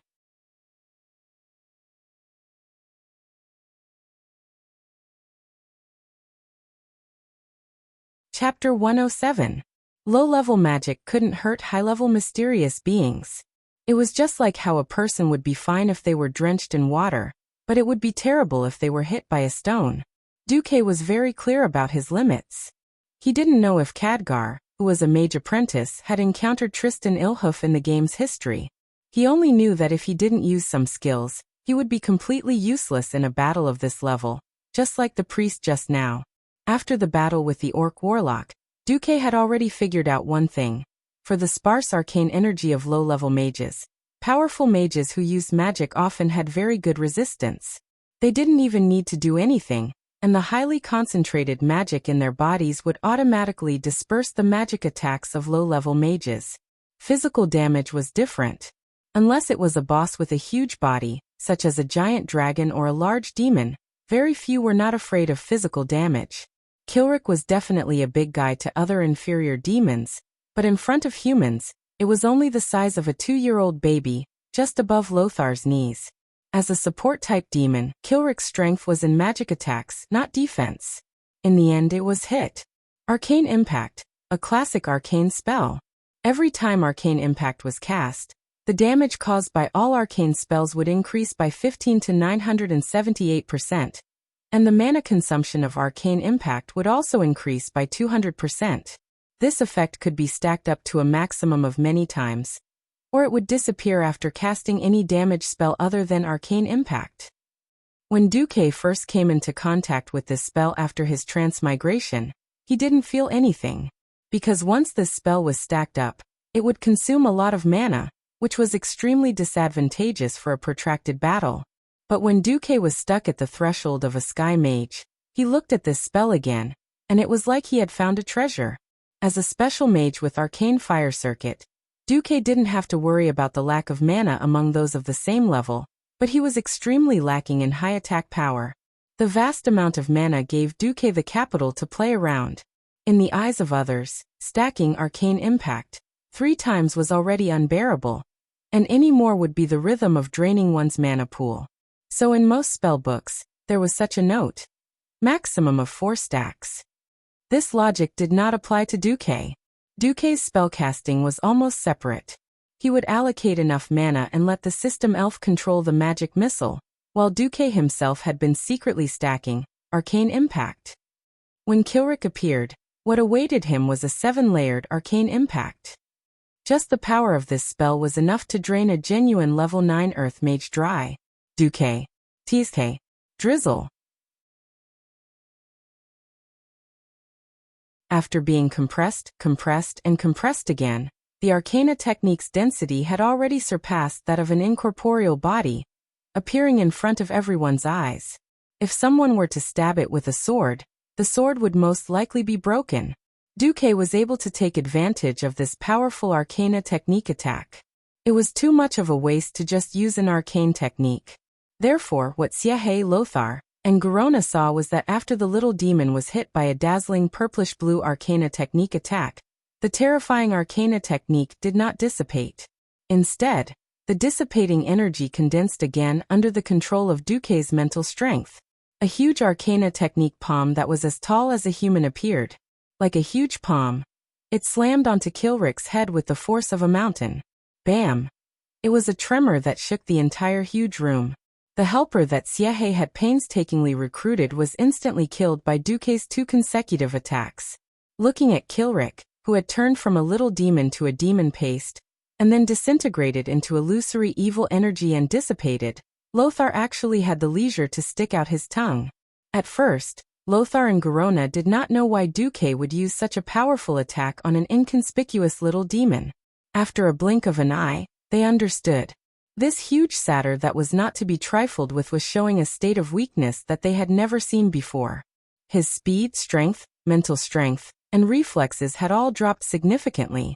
Lothar could even feel from the feeling of the longsword stabbing into Siahe's body that the defense of Siahe's skin and muscles had plummeted. Good job, Duque. Lothar whistled happily. After easily blocking Siahe's machete with his shield, Lothar suddenly slashed his sword across Siahe's neck. The sword that carried some kind of divine power cut through a quarter of Siahe's neck like a piece of white paper. The cut was so big that even the naked eye could see it clearly. Purple blood spurted out in large mouthfuls, like ketchup being sold cheaply. If Siahe was a human, this attack would have been enough to kill him. The body of a demon could never be measured by human standards. Perhaps realizing the power of the sword in Lothar's hand, Siahe actually endured more attacks on other parts of his body, and covered his wound with his left claw to reduce blood loss. Seeing that victory was in sight, Lothar and Garona both stepped up their attacks. At this moment, even Duque joined the siege of Siahe. Lothar and Garona were very unfamiliar with the cooperation with mages. They could tell each other's position with the naked eye, so they simply separated and attacked Siahe without affecting each other. Mages. Even Lothar had never worked with mages, not to mention Garona, who was rarely seen by mages. Didn't they say that there was a Mediv? Come on, when the Mediv really took action, Lothar wouldn't have anything to do. The other pharaoh were mostly arrogant, and you could only see the nostrils of the pharaoh, let alone talk about cooperation. For a moment Lothar shuddered. He didn't know how to cooperate with Duque. It must be noted that this was also the first time that he and Garona had truly worked together. He was the distraction, and Garona was the main attacker. Plus Duque? Magic didn't have eyes. A few seconds later, Lothar, however, was relieved.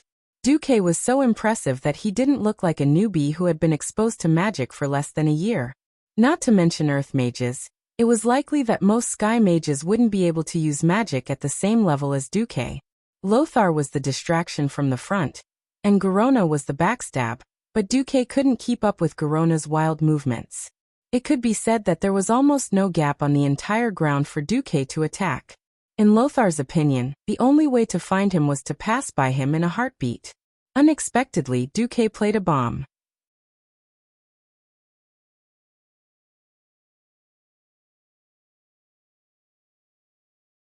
Chapter 108.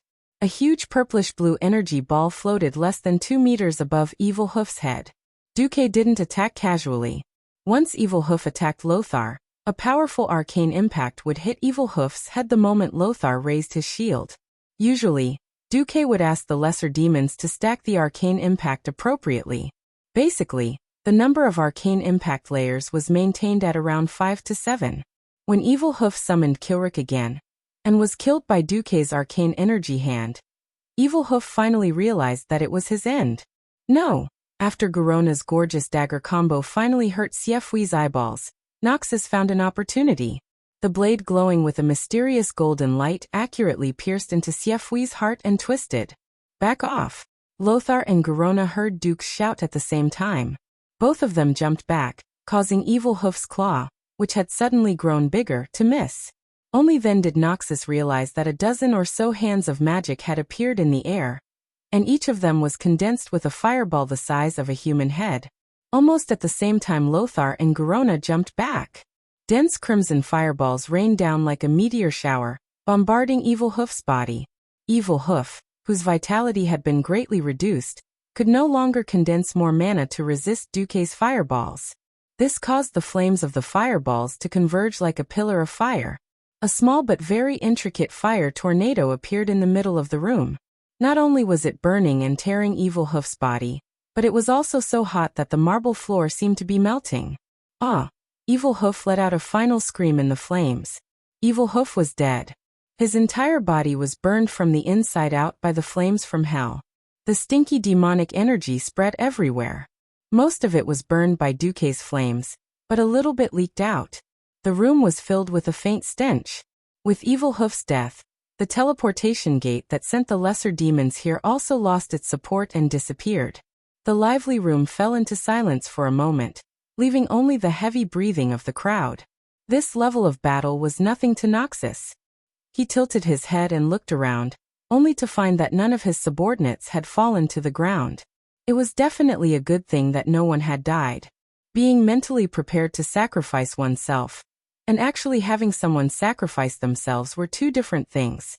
Without saying anything, Lothar gave Duque and Garona a thumbs up. The difference in their combat strength had been completely reflected in the battle just now. Lothar and Garona were clearly in the first tier.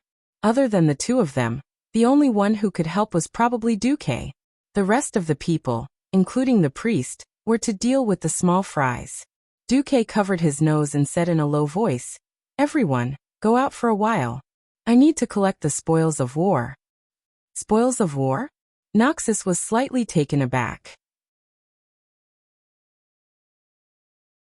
Indeed, it was only right and proper for the victors to obtain the spoils of war. However, most of the things that could be obtained on the battlefield were swords and personal items, or the enemy's flag as one's own glory. There wouldn't be too many actual good things. Now that they had killed a mid-level satyr, Duque was actually saying that it was a spoil of war? Lothar was really a little curious. There had never been any demons near Stormwind City. If killing evil creatures like demons could not only bring glory but also benefits, it might be a highlight. For some reason, Lothar had a deep feeling that there would probably be more and more demons. The more he knew about demons, the easier it would be to deal with them in the future. On the other side, Duque began to give orders to the system elf. Scan the spoils of war for anything with strong magic energy. Yes, host. After a short few seconds, the system elf gave guidance. 10 steps to the west, the bookshelf with 3 magic books with red covers, the 3rd floor, the 5th book from the left open. Seeing Duque's actions, Garona tilted her head curiously, while Lothar was simply dumbfounded. He had never seen Duque with such sparkling eyes. This guy was clearly rich, and if he claimed to be the second richest person in Stormwind City, no one would dare to claim to be the first. However, it was precisely this existence that had an undisguised ecstasy on his face at this moment. He was like a miser who had found a gold mine.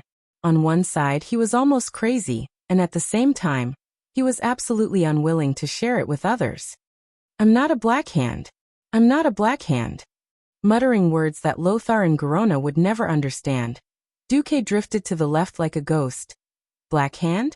Garona tilted her head, puzzled. Why did he say the name of the orc chief? But she did not know that this blackhand was not the blackhand that he was referring to. Duque really wanted to find something to wash his hands with, like a bath or incense. Although Duque didn't believe in metaphysics, as a former commander of World of Warcraft who had cleared the Molten Core instance dungeon in 1 week, and made a warlock and a druid graduate with full equipment, Duque didn't believe that his hands were that lucky. "Ugh, Lothar, can you do me a favor?" Having killed a powerful demon, Lothar was in a good mood. With a bright smile he said, "With pleasure." Duque pointed at the huge magic book and said, "There's something in here. If I touch it, I'm afraid that I'll turn black. I'm afraid that I'll be stained with evil presence. It'll be great if you can use your sword to open this magic book." It was definitely a strange request. If it were someone else, Lothar would definitely suspect that this guy was tricking him. But Duque. Lothar could clearly sense Duque's dilemma. With a smile, he gently pierced the bottom of the big book with his gorgeous longsword and flicked it up. The whole big book flew out just like that. The big book, which weighed at least 5 kilograms, fell to the ground with a loud crash. To his surprise, the unrestrained pages didn't open. The pages were all stuck together as if they were glued. Noxus frowned slightly. He subconsciously protected half of his body with a shield, and then the sharp blade pierced through the pages. Hiss! With a sound, Duque's heart lurched. Damn it, there really is an evil presence.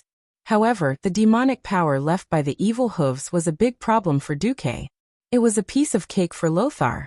Under the dispelling of the godly power of the sword that Duque secretly called the king's sword, the small demonic power was instantly swept away. The book opened, revealing a hollowed-out inside. Inside was a cloth belt and a strange ornament. Duque couldn't help but feel delighted.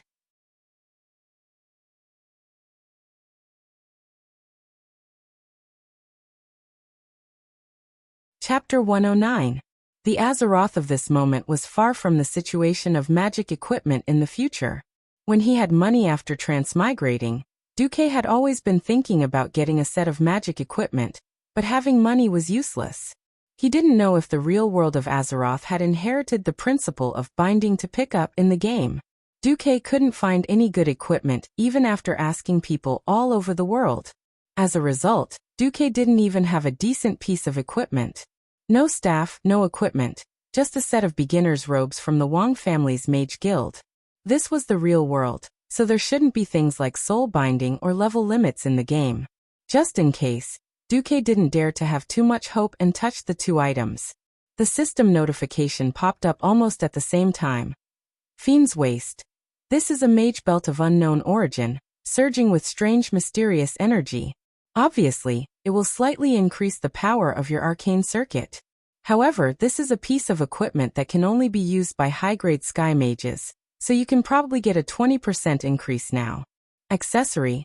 Capacitor. This is a magic item that connects to an elemental world full of lightning. It will collect your arcane energy pulse, and only the most explosive pulse can activate it and make it work. After you have accumulated 3 powerful pulses, it will automatically open the door to the elemental world for you, releasing a bolt of lightning to attack your current target. Duque still took a deep breath. It wasn't a shock, but a pleasant surprise. First, it was a piece of equipment that was definitely a mid to high level item in the game, but he could actually use it at such a low level. This made Duque completely change his mind about Karazhan. Originally, Duque didn't expect to use Karazhan's equipment. After all, he was too low level. And these bosses in Karazhan in the original history only appeared in the middle of the game. The second was the appearance of Capacitor. As a transmigrator, Duque immediately realized the value of this thing. The explosive pulse could be understood as critical damage. Generally speaking, it wasn't easy to stack critical hits.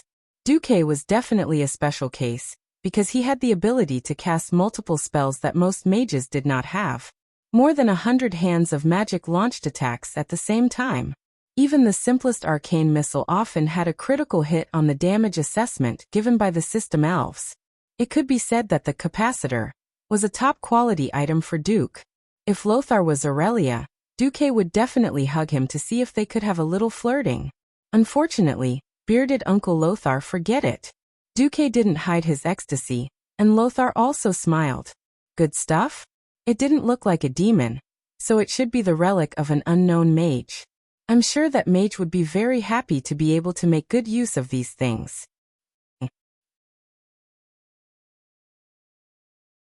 Duque didn't act pretentious and immediately used what he needed. There was a small pin on the capacitor, and Duque first pinned it to the fiend girdle before putting on the belt. Almost as soon as the belt was fastened, Duque felt the magic circuit in his body change. It was a very mysterious feeling. The original arcane fire circuit had already become a large, circular river. Now it felt like a new tributary had flowed into it. If magic power was described as water, then Duque's water volume had increased by at least 20%. This was a terrifying number. Duque couldn't help but exclaim in his heart, this equipment from Karazhan, even if it's not complete, is still a huge improvement for me. At this time, Garona also came up. Did you sense anything I can use? Duque looked a little embarrassed. Sorry, no. Evil Hoof is not an agile monster. I don't think there are many things suitable for you. I see. Garona shrugged. It wasn't a big deal. Half-beastmen were so simple and direct. She had contributed to the battle, and if there was something suitable, she definitely wanted a share. But if there was nothing suitable, she didn't mind. Garona wiped the blood on the dagger with Evil Hoof's unstained fur. Okay, how do we go now? Duque touched his chin and pondered. It was a good thing to encounter Evil Hoof as soon as he came in, because it proved that his raid team had bypassed a lot of bosses at the front gate of Karazhan. But as for what to do next, he would have to think carefully. However, Duque looked at Lothar. Lothar shrugged. Don't look at me. I did come here with Lang many times before, but we always walked in from the main entrance. We usually chatted near the opera house and watched the performances. We had never entered such a deep place before. Besides, I haven't been to the first half of Karazhan for almost 10 years. The last few times I came, I sat on the griffin and landed on the high platform. Then Medivh opened a small portal for me, and I stepped into his study. Duque suddenly understood. He suddenly understood why there was an opera house when he played Karazhan in the game before. That was the opera house that Lang often visited Medivh with Lothar and a group of nobles when he was young. Medivh specially designed the opera house in the Mage Tower to welcome Lang. Of course, if this was the standard version of Karazhan, Duque would not get lost even with his eyes closed. But Karazhan with space disorder was a bit troublesome. Duque decided. Let's go out first. Generally speaking, going higher is the right thing to do. Okay. Lothar had no objections, and his men and Garona had no objections either. Just then, a powerful and evil will suddenly connected to the huge room. If it weren't for the huge blood-red fog that enveloped the room itself, Lothar and the others even suspected that the terrifying will would directly descend into the room. Tristan, what the hell are you doing? Why is my eyes telling me that there's a battle here?